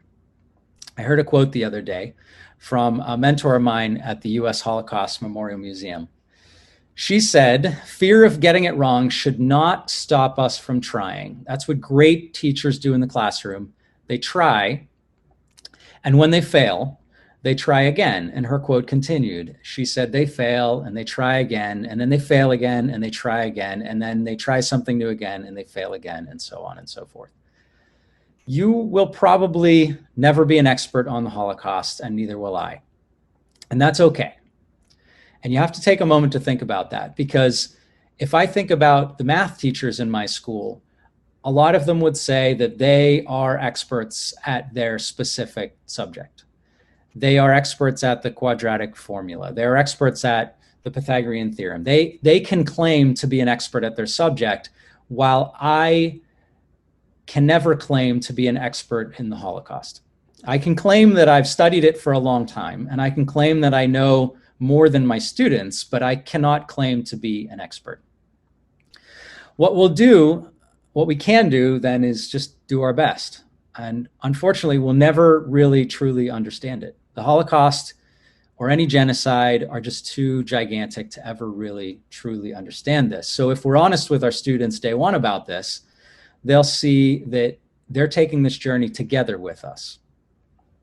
The most important thing that I find to do early on, even when you have years of experience, is to follow guidelines that are created by organizations that are brick and mortar, solid, trusted organizations like the U.S. Holocaust Memorial Museum. They have 10 guidelines that they're constantly revamping, but as of yesterday, they were this. And you can find this on their website, and I will copy the link right this second into the chat so that you will have it. Number 1 is defining the term Holocaust. Number 2, the Holocaust was not inevitable. Number 3, avoid simple answers to complex questions. Number 4, strive for precision of language. 5, strive to balance the perspectives that inform your study of the Holocaust. 6, which is I find to be the most difficult, is avoiding comparisons of pain. And I would love to hear some of the experts weigh in on this, because students all bring their own trauma into the classroom and their own pain into the classroom. And I think it's impossible for them to not compare pain. Step 7, avoid romanticizing the history. 8, contextualize the history. 9, translate statistics into people. And 10, make responsible methodological choices. So the link in the chat will explain all of that. And sometime later in the school year, whenever we can all be in person again, I'll be offering some professional development solely on this one slide, these 10 guidelines. And I will be giving away free resources from the museum. I was supposed to have this training in April, but due to COVID, I couldn't do it. And that means that I have boxes upon boxes upon boxes of books and materials, posters and DVDs to give away that were given to me from the U.S. Holocaust Memorial Museum. You can also use the USHMM timeline activity, which I am going to post into the chat right now. And that gives your students context to the entire event. It can easily be implemented virtually or in person, and that's why I wanted to share it with you today. So if you don't listen to anything else I have to say, you've got something to take that can be a remote instruction lesson, an FID lesson, a virtual lesson, cyber school, whatever you call it. You can do that timeline lesson with students in a class period, in a week, over several weeks, and you can also customize it. The museum is making booster packs for the timeline project. English teachers will be able to download and print booster packs for Knight and Elie Wiesel's story, for Anne Frank and her story. And you can actually make your own booster packs to add on to this timeline. It's gigantic, or if it's digital, it can be over many slides, or you can use apps to create it. And when I did this with my students, I made a timeline card for Jack Sitzhammer. I made a timeline card for some of the other individuals in Chutzpah. And that way they could see where those individuals fit into the context of the Holocaust as a larger, longer event. The third question that is a frequently asked question is, what's the recommended amount of time I should spend teaching the Holocaust? Now, with this one, it's an easy answer. There is no amount of time that is enough time to teach the Holocaust. I thought that when I got my semester elective for 90 straight days, that would solve the problem of time, and it absolutely did not solve the problem of time. I thought when I got a second elective on human rights and genocide, I thought that would solve the problem, because then in my Holocaust elective, it could just be about the Holocaust, and then I'd have a whole nother course to talk about contemporary genocide, human rights violations, Universal Declaration of Human Rights, all that, and I run out of time in that class too. What I like to do then, and what I found successful, is choosing quality over quantity. I find that it's better to teach the story of one survivor well than poorly teaching the story of 100 survivors. Now, I know it's important, and Sonia mentioned this, to bring in different perspectives, because we don't want to create stereotypes. But I find that no two stories are the same anyway. So even if you teach many stories, you're still not covering it all. When you teach something like the Holocaust or African American history or the history of indigenous people in America, you're not opening the door to a room. You can picture that you're opening a door to a hallway of millions of doors that lead to millions of rooms. And the sooner our students grasp the enormity and the impossibility of fully understanding the Holocaust, the better. I've heard this described as like looking up at the stars from the earth trying to understand the universe. It's just simply not possible.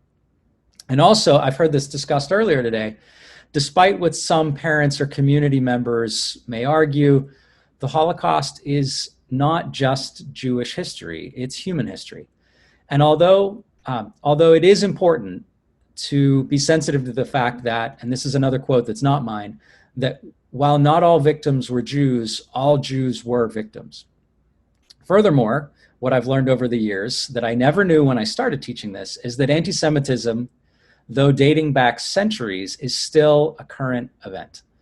The Holocaust is a point on a very, very long timeline of anti-Semitism, and so is the Tree of Life, and so is the blame of Jews for the death of Christ, and the plague, as Lauren mentioned earlier, and World War I, and the Russian Revolution, Great Depression. Anti-Semitism is just beneath the surface of pretty much all major European historic events in art and literature and music. Jews have faced discrimination and stereotypes, persecution, and outright violence long before the Holocaust, and unfortunately, long after. In sum, spend as long as you can on the Holocaust, but set realistic, attainable goals. Also, whatever you think you're going to cover on any particular day, if you create an emotionally honest environment, you'll get halfway through what you thought you were going to accomplish, maybe less, because the students are going to want to share their emotions, and so will you. When you're teaching the Holocaust, every day is a teachable moment. Question 4. What's the recommended scope and scale of content when teaching the Holocaust? That is, where do I begin and where should I end in history? And we've talked a little bit about this already. Exposing students to the history of Judaism through the Holocaust is like teaching the history of African American culture through slavery, or the history of our indigenous population just starting at Columbus. It's not really a great way to teach it. It's best, if we can, to talk about Jewish history and culture before you dive into anti-Semitism. But again, what if you don't have time for it? Life before, during, and after the Holocaust is a good 3-point approach, even if you only have one day. Or, as I phrase it for my elective, background, tragedy, and aftermath. If you got a semester, you can take the same approach, because you'll find the same problems if you end in 1945 as you will if you start in 1933. The 1933 to 1945 approach dangerously oversimplifies anti-Semitism and gives students the impression anti-Semitism began and ended with Hitler, which we know just isn't true. Question 5. I'm overwhelmed by the number of online organizations, lesson plans, survivor testimonies. What's good, what's bad, and where should I begin? Now, I have not come across many bad Holocaust education organizations, which means there are way too many good ones for you to ever fully utilize in the classroom. This is where I'd like experts and experienced teachers to chime in the chat and put what you use, what you fall back on, what you love. The basic alphabet soup is as follows, and by no means this is not a complete list. This is an oversimplification, and I want you to share the ones that I don't list. So we've got, of course, the USHMM, which is the United States Holocaust Memorial Museum. Their website you could spend days on.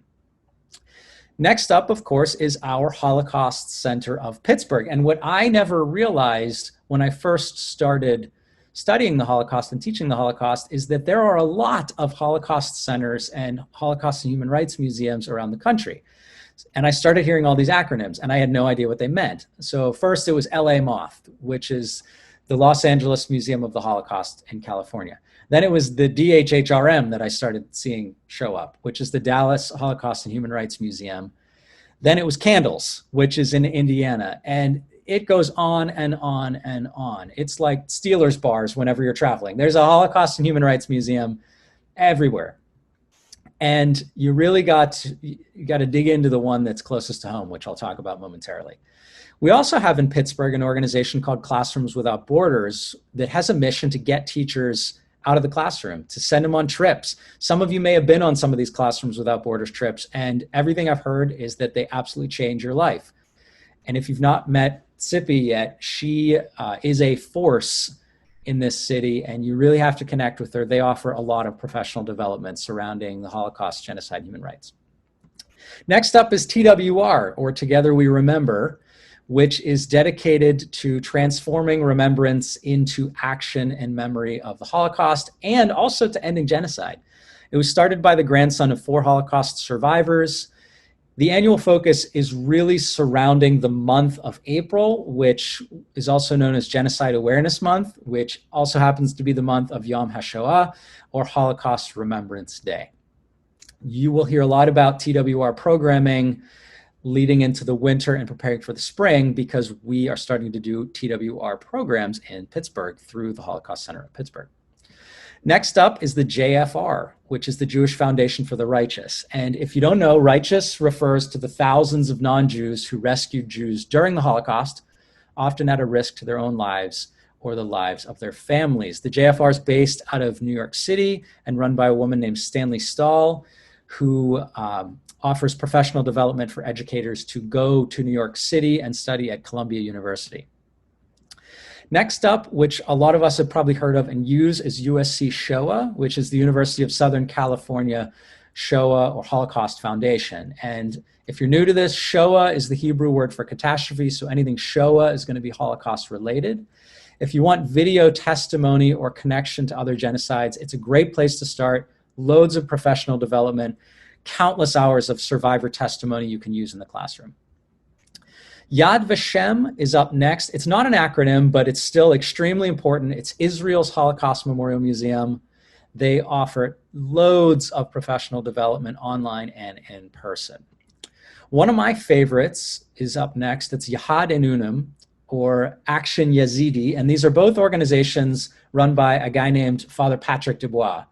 And he's dedicated to documenting the mobile killing squads during the Holocaust through video testimony, and also documenting the genocide of the Yazidi people by ISIS. And he connects ISIS genocide to the Holocaust mass shootings.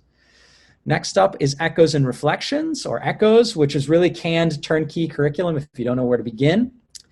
Facing History is somewhat similar. It's facing history in ourselves, primary sources, lesson plans, curriculum. They really do offer it all. And Choices is very similar. It's out of Brown University, and it's their collection of inquiry-based curriculum for history and current issues. Not always free, but it is spectacular. They'll give free resources often to teachers to try out, and it's great especially when it comes to contemporary genocide and human rights violations. Countless more. I see you're sharing them in the chat. It's fantastic. Keep going. I will argue, like seeking out the best food and drinks, I've found that the best Holocaust organizations are the ones that are closest to your house, the ones that are your local homebrew. So in the case of Holocaust education organizations, it's so true. Your local Holocaust Center, in our case, the Holocaust Center of Pittsburgh, is your best resource. They're going to be able to help you much more than the USHMM, for example, or Yad Vashem. Yeah, the big organizations offer amazing resources, but I'd argue the best lesson plan really doesn't hold a candle to a 30-minute in-person survivor or generation speaker presentation or a field trip to see the artifacts and exhibits firsthand. The Holocaust Center of Pittsburgh is not a massive organization, so in about 2 minutes, you're going to be on a first-name basis with the entire staff who dedicate 100% of their time to making your job easier and Holocaust education better for our students. It's my goal to help permanently embed the Holocaust Center of Pittsburgh in schools through light, but that's a discussion for our next session. Question 6. There are so many big names in Holocaust history. Who should I teach about? Who should I exclude? There are millions of victims and there are millions of survivors. And I'd argue the ones students can relate to are the best, and they're the best ones to bring into your classroom. And the answer to this question might be different for everybody in here. Sometimes your best bet is creating a lesson where the students actually get to choose the individual to research, because the Holocaust covers such a broad spectrum of race, class, gender, religion, occupation, location. It was a continent of extermination, which means there's inevitably a survivor or a victim any student can personally relate to. For example, an athlete researching someone persecuted in the 1936 Olympics, or an outdoorsman in your class researching a partisan resistance fighter. My goal for students is for them to adopt the survivor and victim stories as their own and pass them on to their friends and family members. If we're thinking big picture, as Carl Jaspers wrote, that which has happened is a warning to forget it is guilt. It was possible for this to happen, and it remains possible for it to happen again at any minute. And as Maya Angelou so eloquently wrote, history, despite its wrenching pain, cannot be unlived, but if faced with courage, need not be lived again. So at the end of the year, how many victims' names will the students be able to remember? How many stories will they be able to share with the next generation someday? And if our goal is preventing further genocide and combating anti-Semitism, our students need to own this history as their own and apply the lessons learned to their own lives. Next question, how do I connect my students to the victims, the perpetrators, the bystanders? How do I humanize the actors of this event? And I'm sure Lauren has seen this picture. It's important to note, first, perpetrators of the Holocaust were not evil. They were not unique. Many of them were not stupid. In fact, some of the worst were some of the most educated members of society. The largest professional group to join the Nazi Party were medical doctors. The perpetrators were human, just like you, just like I, just like our students, and they share similar characteristics to the perpetrators of other genocides. Second, the Holocaust was carried out as a series of choices, one after another, that can escalate words, or that escalated words into violence on a scale we cannot easily understand. Students can, however, understand some of the consequences, learn from them, and apply them to their own lives. And third, as Catholic priest and Holocaust historian Father Patrick Dubois states, anyone can be a victim, anyone can be a perpetrator. And when people are being killed, humans will always watch. And none of these are easy to hear. But remember, you don't need to use graphic content to connect students to perpetrators, bystanders, and victims. One of the best lessons I ever sat through on the Holocaust was a series of pictures of one small leather shoe. Throughout the lesson, which was observation inference by a man named Paul Sammons, we learned the shoe was that of a child killed in Auschwitz, and we connected with her on a level we could not have done when looking at photos of mass graves. So humanizing the Holocaust means giving it a name, letting the students leave your class thinking about that one person they'll never be able to forget. So question 8. Last question I have, and I know I'm running out of time for this section, as there's so many resources, I'm overwhelmed. Where do I begin? So again, as Father Dubois states, you got to work at your level to teach the Holocaust and to prevent genocide. Your level is Pittsburgh in the United States.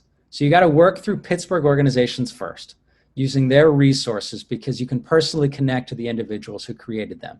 Obviously, the best place is the Holocaust Center of Pittsburgh, and you heard Marcel talk about Chutzpah. Get it, use it. If you have time, dive into it with the teacher's guide. If you don't, at least get it on the shelves of your library so that students can get it on their own time. Flares of Memory is another great resource filled with stories of Pittsburgh-based survivors, some who are still alive and can speak to students. And now we have generation speakers who are the children of survivors who can share the stories of their parents and grandparents. We also have a short drive away, the United States Holocaust Memorial Museum. They have a new exhibit called Americans and the Holocaust. And that exhibit will give students the context of what was going on in America at the same time of what was happening in Europe during the Holocaust. And since Holocaust is often studied through the perspective of American history, that's really a great place to start, is with the students' knowledge of American history and then connect it and contextualize it. There are so many things in the chat that I want to share with you. Please check them out. I promised you that I would give you breaks to process this and digest it. Check out the chat over the next couple minutes. I'm going to shut up. I'm going to turn off my video for a few minutes, and then we're going to come back at 11:30 sharp.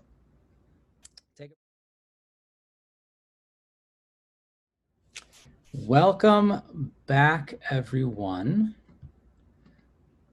I have to apologize for throwing so much at you in such a short amount of time, because as educators, I know we want to dig so much deeper into all these things. But before I move on to the next topic, Bob, you made some really great points about comparisons of pain that I know you couldn't really easily express, and you said this in the chat. Would you be willing to just talk for a moment about your thoughts about this and your take on all of this and the guidelines maybe outlined by the USHMM, if you're able? I can take a shot at that. Can you hear me? Absolutely. Yeah, so, Those are just really hard things to do in a chat, and you're trying to, and then I start editing what I'm writing, and then it's an hour later too. I think that's a really hard question. I've been doing this for a long time. I'm old. And that statement has been made for decades, and I think everybody struggles with it. Partly because, particularly in the current context, as we're dealing with so much oppression and other kinds of things, you get people who want to essentially rank evil. You know, that the Holocaust was the worst thing that ever happened, or slavery was the worst thing that ever happened. And I just think that over the years, what I've tried to talk to my kids about is a couple of things. But one of them really is, I think it's a fair question. And I presented this to my school board when I got permission. I teach an elective as well to teach the class. I said, we need to talk to kids about good and evil. We don't get many places to do that directly, but we're going to do that in this class, because in a public meeting, I said, because I don't think any of you want to argue the Holocaust was good. Do you? And no one's going to say yes to that in that moment. So, you know, basically you get permission to talk about good and evil. So I have my students on the very first day start trying to think about, how do you know what's good and how do you know what's evil? So then when those comparisons of pain come up, I just try to really focus on the fact that everybody has pain. And I don't know what your pain is and how bad it is, but I have my pain, and mine's different from yours, because we all have pain. And so we can't really rank those pains. And in any event, if an act is evil, I'm probably not saying this very well, but maybe you'll hear what I mean. If an act is evil, then it's evil. And you can't have an act be more evil or less evil. It's evil. It's wrong. We shouldn't do that. I find we don't finish the conversation on good and evil. At the end of the year, my kids, the first day, they always go, really, we're going to talk about this? That's crazy. And by the end of the semester, they're going, my mind's blowing. It's like, that's just crazy. I never would have thought of that. I'm going to be thinking about that for a long time. And I say to them, I'm still thinking about it. So like you're talking about honesty, I say to them, look, you know, I'm however many years in, and I tell them at the time, I'm still working on this. So you're going to work on it for a long time too. And I think that's just the way that I deal with that. Because you can't tell them you can't compare it. I think you say, we all have pain, and evil is evil. So, you know, what happens in what happened with slavery was evil, and what happened with the Holocaust was evil, and what happened with the oppression of women, or what happened with indigenous peoples, or any of those things. Those are evil things. And we want to stand against evil. And I think in that moment, that you can do that with most kids. I don't get pushback from parents too much on that. Thank you. That's a fantastic point. And what you did by sharing that is, of course, you opened a lot more doors for us, and of course for your students, to talk about things they may never have talked about in a classroom. They may never have talked about some of those things in the detail that you're going to get to talk about it with them. They may never have felt comfortable. They may never have been in a safe space, or as I hear called now, a brave space, to be able to dive into issues like that. So it's a fantastic point. And obviously we could talk about this, not just for the rest of this in-service, but for the rest of the week. I mean, there's just so much that we can unpack with what you just said. And I hope that in the future that we can dive into this a little bit deeper, and the teachers will realize that because I'm going to talk about my first day of class in just a minute here. I hope that teachers who are just getting into Holocaust education will realize there are so many different avenues that you can take to kind of get to the same end. That this event was terrible, and there are other terrible events like this, and we need to study all of them, and we need to advocate for any victim of identity-based violence. And the reason that I keep falling back on the Holocaust is it's just such a well-documented example that it is for students easier for them to hold on to than something like Cambodia or something, you know, some other genocides that it's just harder for them to really grasp. But the Holocaust, though we'll never truly get it, our students can have those moments like Marcel and I had, you know, come into this subject without any family history, and we're still emotionally affected by it and impacted by it. No, Bob, thank you again for sharing so much. We Well, only have about 25 minutes left, so I'm going to dive into the last bit of what we're going to talk about, and I'm going to share briefly in the chat here a one-page overview of what I'm going to talk about. You don't have to check it out now, but our final session is dedicated to creating student leadership opportunities, which I could talk about, as Lauren knows, for a long period of time. We're going to keep it short and sweet today. It's how do you create these leadership opportunities for students in the context of Holocaust education? And I tried to narrow it down to 3 questions, all focused on getting our students into the driver's seat for this. The education initiative I created to do this is called LIGHT, and it's not really anything that no one has ever imagined before, but it's a collection of everything everyone has imagined to bring it all together. It's an acronym which stands for Leadership Through Innovation in Genocide and Human Rights Teaching. And you can visit lightinitiative.org for more information. So I'm going to share my screen right now, so you can see a bit of an overview there and the mission statement.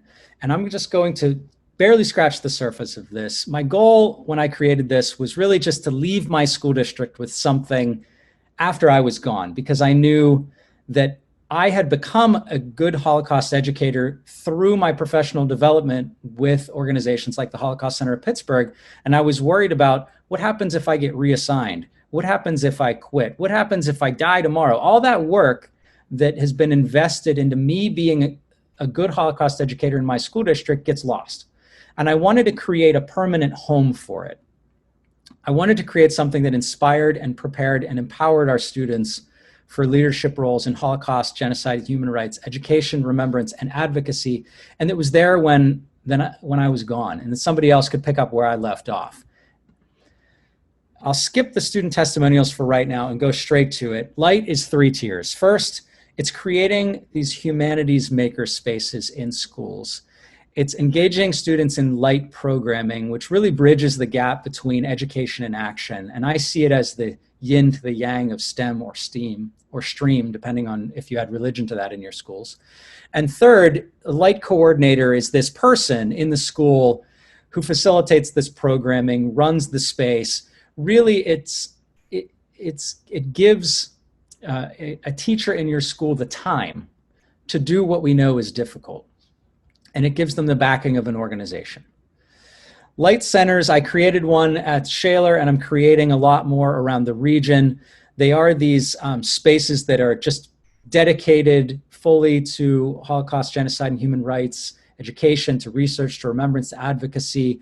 It's a space for artwork from the Waldman competition, for quotes on the walls, for library books and resources, for all that stuff that you have been acquiring for a long time as a teacher. But it's a place for that stuff to be able to be in the hands of students. It gets chutzpah in the hands of students, not in a cupboard in a classroom. LIGHT programming takes many forms. It could be community remembrance and education events, arts and writing competitions, genocide and atrocity awareness campaigns, school Holocaust memorial creations, civic engagement projects.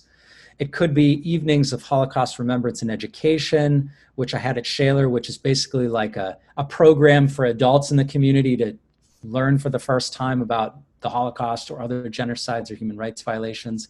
It's a place where Black Lives Matter has a home, where LGBTQ issues have a home, where all sorts of things in your school finally have a home, like the activities office or the athletic office. This is the home for Holocaust, genocide, and human rights. LIGHT coordinators are the people who do this, who engage in this programming, who are the coaches for students on this material.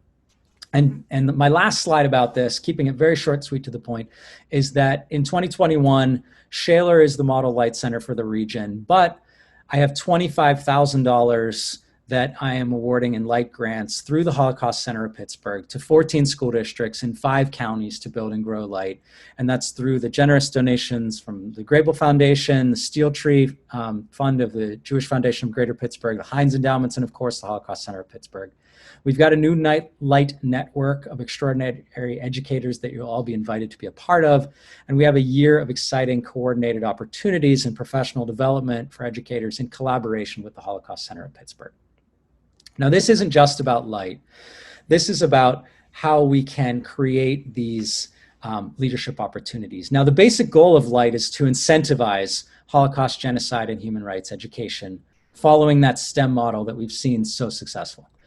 After our session, if you want to bring Light to your school, I do invite you to go on the website and sign up to potentially be the next Light school, to gain access to the network, and to eventually apply for grant funding to build and grow this in your school district. So if we dig a little bit deeper into those 3 questions that we started with, first, the question is, what are the challenges of Holocaust education in an era of trauma-informed education?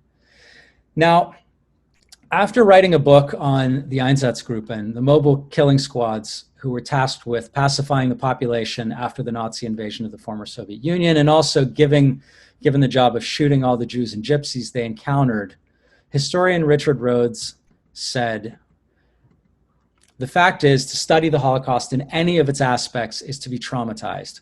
I had nightmares. I had great difficulty dealing with this material." Statistics show the vast majority of our students have either experienced trauma themselves or they're living with someone who's experienced trauma. How then do we approach this trauma with sensitivity while still adequately and successfully delivering the content we need to deliver? And this, in the chat, I'm sure we could take this question and run with it for a very long period of time. So in my Holocaust class, this Richard Rhodes quote starts the first minute of the first day of class.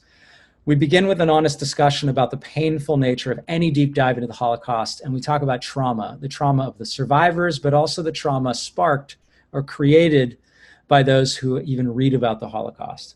So a great way to help students through this introduction, I've found, is to use journaling, to have the students try to define the word trauma, to have them in writing, in private, in class, write down what comes to mind when they think about a traumatic moment. Then I share a story of a survivor like Jack Sitzhammer, who lost all 6 members of his immediate family to murder, and one of whom, his father, was shot in front of his eyes. We're not trying to compare pain, which we've just talked about, but we are trying to make it clear that a study of the Holocaust, even through the eyes of one individual, contains a lifetime of trauma. And to study the details of his trauma, of Jack's trauma, may unearth the student's own traumatic memories. So now, after 10 minutes of my first class period of my Holocaust class, I've already set the stage somewhat. And I share then moments of trauma that I've experienced. So this is when I dive into emotional honesty. So first I share the death of my grandmother. It was the first death in my family that I remember. And then I share stories of the deaths of the rest of my grandparents, and eventually the story of how my father died just a few months before his first granddaughter was born. Lastly, I share the trauma of watching my own children get put into ambulances on 3 separate occasions, one resulting in months of hospitalization and a lot of trauma that I think I still deal with. These personal moments of sharing begin our emotionally honest journey together. Inevitably, a few students end up sharing the names of family members they've lost too, and traumatic moments in their own lives. Next, we turn to Mr. Rogers. I found a pamphlet of his at my dad's funeral entitled "Talking with Young Children About Death." This is the pamphlet that I'm projecting now. And in the pamphlet, Mr. Rogers writes, "I've come to believe that anything human is mentionable, and anything mentionable can be manageable. It's not easy for us, any of us, to accept that all living things, including ourselves and those we love, will die. And it's hard, of course, for us to think about it, let alone talk about this with our children. When we can talk about our feelings, they become less overwhelming, less upsetting, less scary. And the people we trust with that important talk can help us know we're not alone." When I found this pamphlet, and I was holding it at my dad's funeral, I realized that for years, my Holocaust students have been openly talking about death for the first time with me. I, their teacher, was the person that they trusted with this important talk.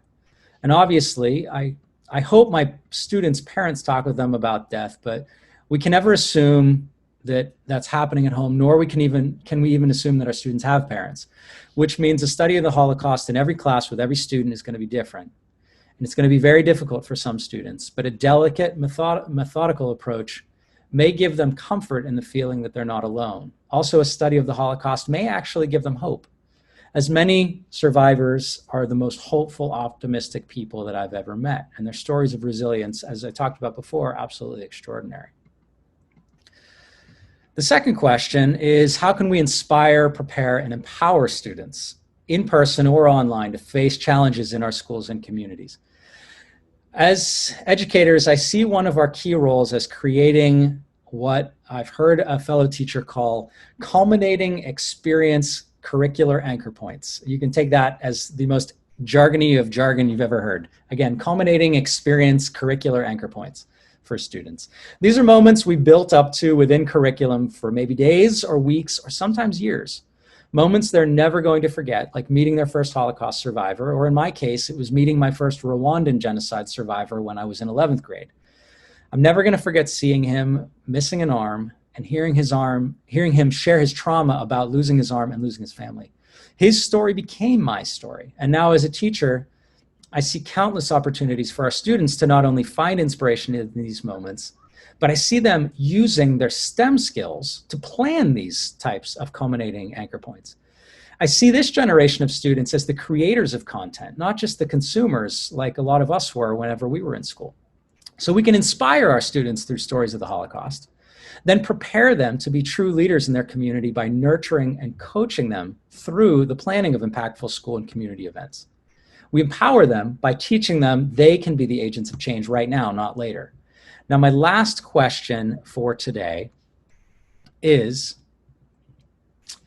how can we create opportunities for leadership, sustainability, and innovation in Holocaust, genocide, human rights, education, remembrance, and advocacy? Now, think back to that Marcel talk we had about an hour ago. Let's use that as a model for a second.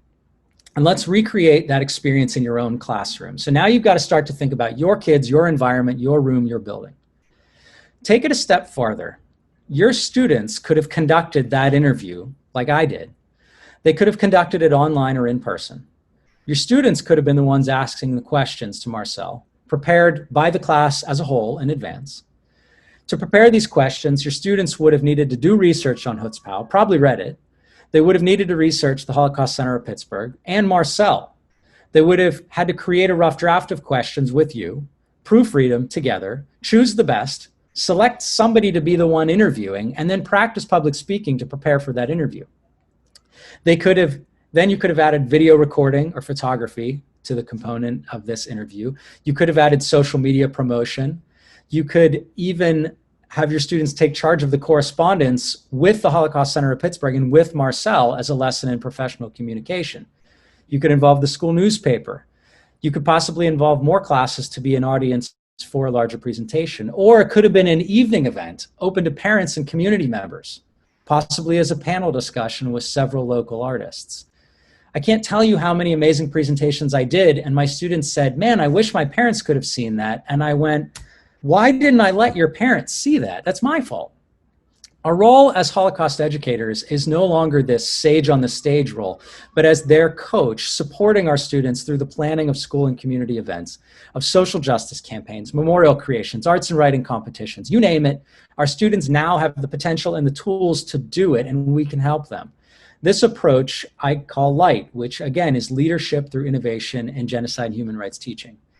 So through LIGHT, there's potential for all sorts of education, remembrance, and advocacy activities surrounding any victim of identity-based violence, all with a study of the Holocaust at the foundation. If you take the lesson learned in the Holocaust, the most well-documented genocide in human history, and apply these lessons to contemporary problems in your local communities, you'll see a difference. In Woodland Hills, I could see this with Antoine Rose's mom at a LIGHT event, talking about her son, and with a focus on transforming Holocaust remembrance into reforming the relationship between police and young Black men in their communities. In Baldwin, I can see this taking a completely different form. They have a large refugee community from Myanmar. They also have the shooter of the Tree of Life synagogue and the artist of the Stronger Than Hate logo in their school district, which means their kids have grown up around amazing artists who practice their art through resiliency and social justice, but they also have someone in their community that they've lived next to who committed the worst act of anti-Semitism in American history. So in your school, survivors, activists, elected officials, religious leaders, reformed white supremacist athletes, you name it, you can bring them in and have your students be the ones that are taking charge of these moments. We are pretty much out of time. I hope you've used this last crash course hour that I've given you as a model for teach the teachers, train the trainers, and that you share some of this with your colleagues, and that you share Sonia's lessons with your colleagues, and Lauren's words, and Marcel's interview. And if you're interested in doing more of this and talking more about this, you can email me directly at nhaberman@gmail.com or visit lightinitiative.org. And again, I go back to my inspiration for Holocaust education, and that's this guy, Jack Sitzhomer, who gave me this book and signed it. And he said these words to me, which I'll never forget. He said, "I'm going to die soon, and when I do, it's up to you to tell my story." And that's really the big picture here. So, Lauren, is there anything else that you would like to add, or Marcel, or Sonia, or anybody else in the last few minutes that we've had that I may have missed in this last hour? I can't think of a thing that you missed, but I'm wondering if anyone who's on the Zoom, and I'm sitting outside now for a change of scenery, if you hear ambient dogs barking or noise, I apologize. Any questions, things that we didn't get to that teachers you are thinking about, please put them in the chat. We do have a little bit more time, and we'd love to get to it. We don't want to leave anything out.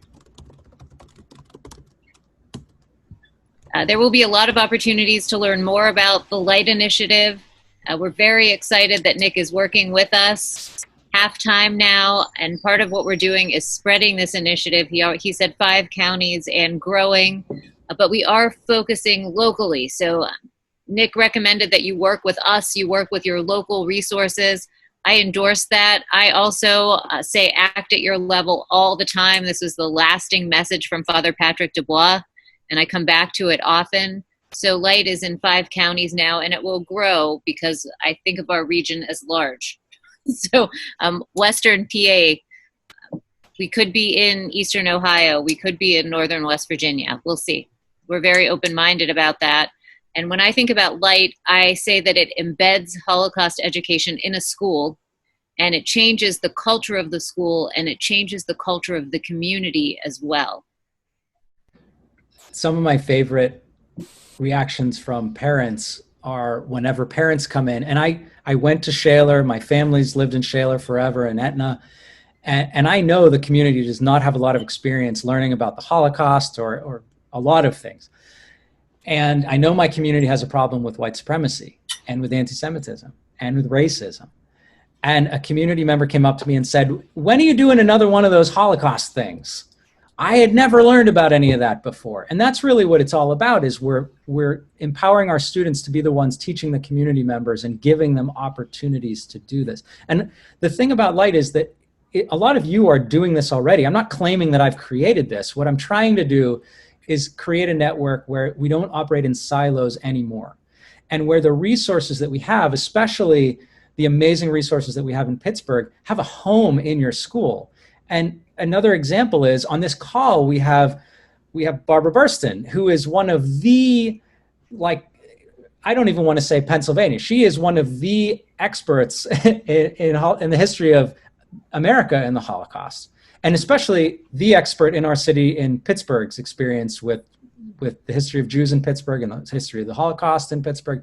She has literally written book after book after book on the subject, and she is here to support us through the process of having her resources in the hands of students, and also to answer questions that students may have and come to our events. And I think Light is tapping into that sort of thing, is connecting students to college professors and experts in the field, and also to just parents of people who have lived through these experiences, and maybe survivors of other events that have never shared their stories before, and maybe they'll feel comfortable sharing them alongside other individuals. Lauren, anything else to add in our last 5 minutes, or any questions from anybody else? I'd love to have questions. If anyone has thoughts about how they'll use what we've talked about when you go back to school, anything we can add. Bob, thank you for sharing your thoughts. I watched them coming into the chat, and I thought we've got to engage with him.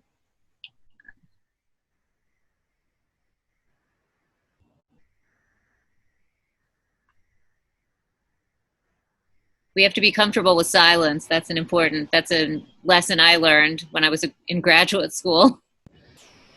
Well, in a classroom, we call it wait time, and it's a lot easier when there are noises of people in hallways and noises of book bags and water bottles and everything else. But in the dead silence of Zoom, it gets a little bit overwhelming and scary.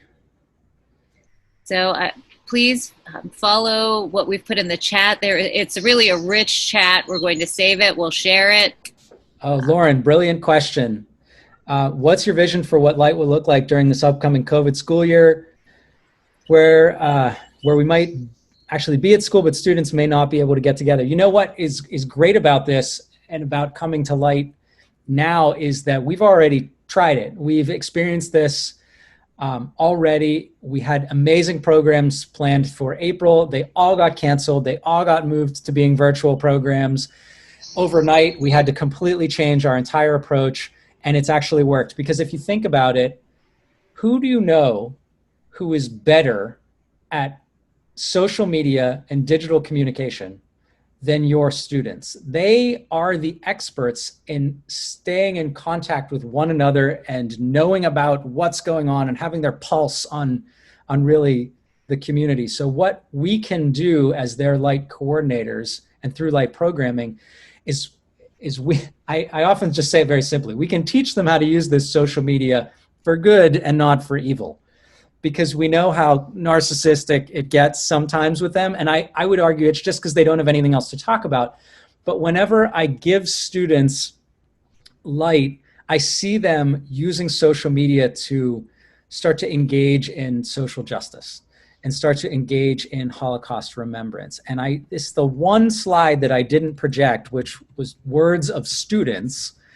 And maybe that's a good thing to end with. And so I'm going to share my screen one last time. And these are just some words of my students, Natalie, Reagan, and Jimmy. Natalie said that Light Initiative changed her life. Light showed her there's so much we can do in our community that makes a huge impact and touches people's lives.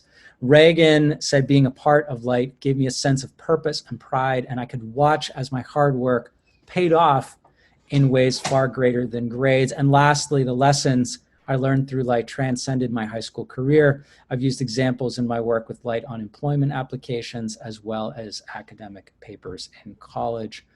And I've really seen it, honestly, during COVID, give students something to do, because I think a lot of them are just crying out and desperately seeking, feeling like they're part of something and that they're connected to one another.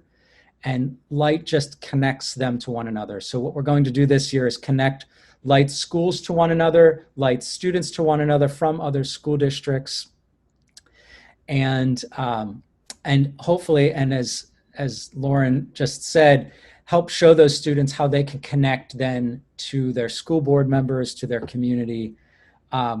My Light students just had a 2.5-hour meeting with the school board of Shaler area, and they invited lots of alumni to talk about how they have experienced racism specifically at Shaler and what we can do to counter that racism. So the racism's always been there, but now Light is giving students, I think it's giving them the courage to maybe jump in there a little bit more than they had before. And of course, so has the Black Lives Matter movement, which Light encourages students to be a part of, and all those other existing organizations and movements. So with that said, we have 1 minute left.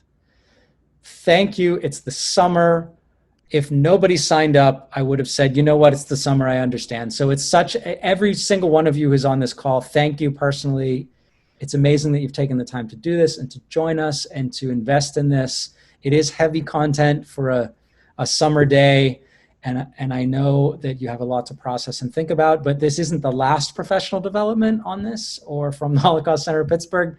So tune in, keep up to date on it, and you'll hear a lot from us soon and from Emily and from a lot of other people. Lauren, I'm going to give you the last word because you are the director of this thing and you're the captain of this ship. So thank you, everyone. Lauren, go ahead, take it out. So my last word is to echo what Nick said and just thank all of you for taking your mornings to be with us and to think about this. And we value you so much. And just wishing you all the best for the coming school year, which we know will be challenging, and we will be with you. We will be thinking about how to help you, and we're helped just as much by you and by the work that you do. So thank you so much. Have a great week.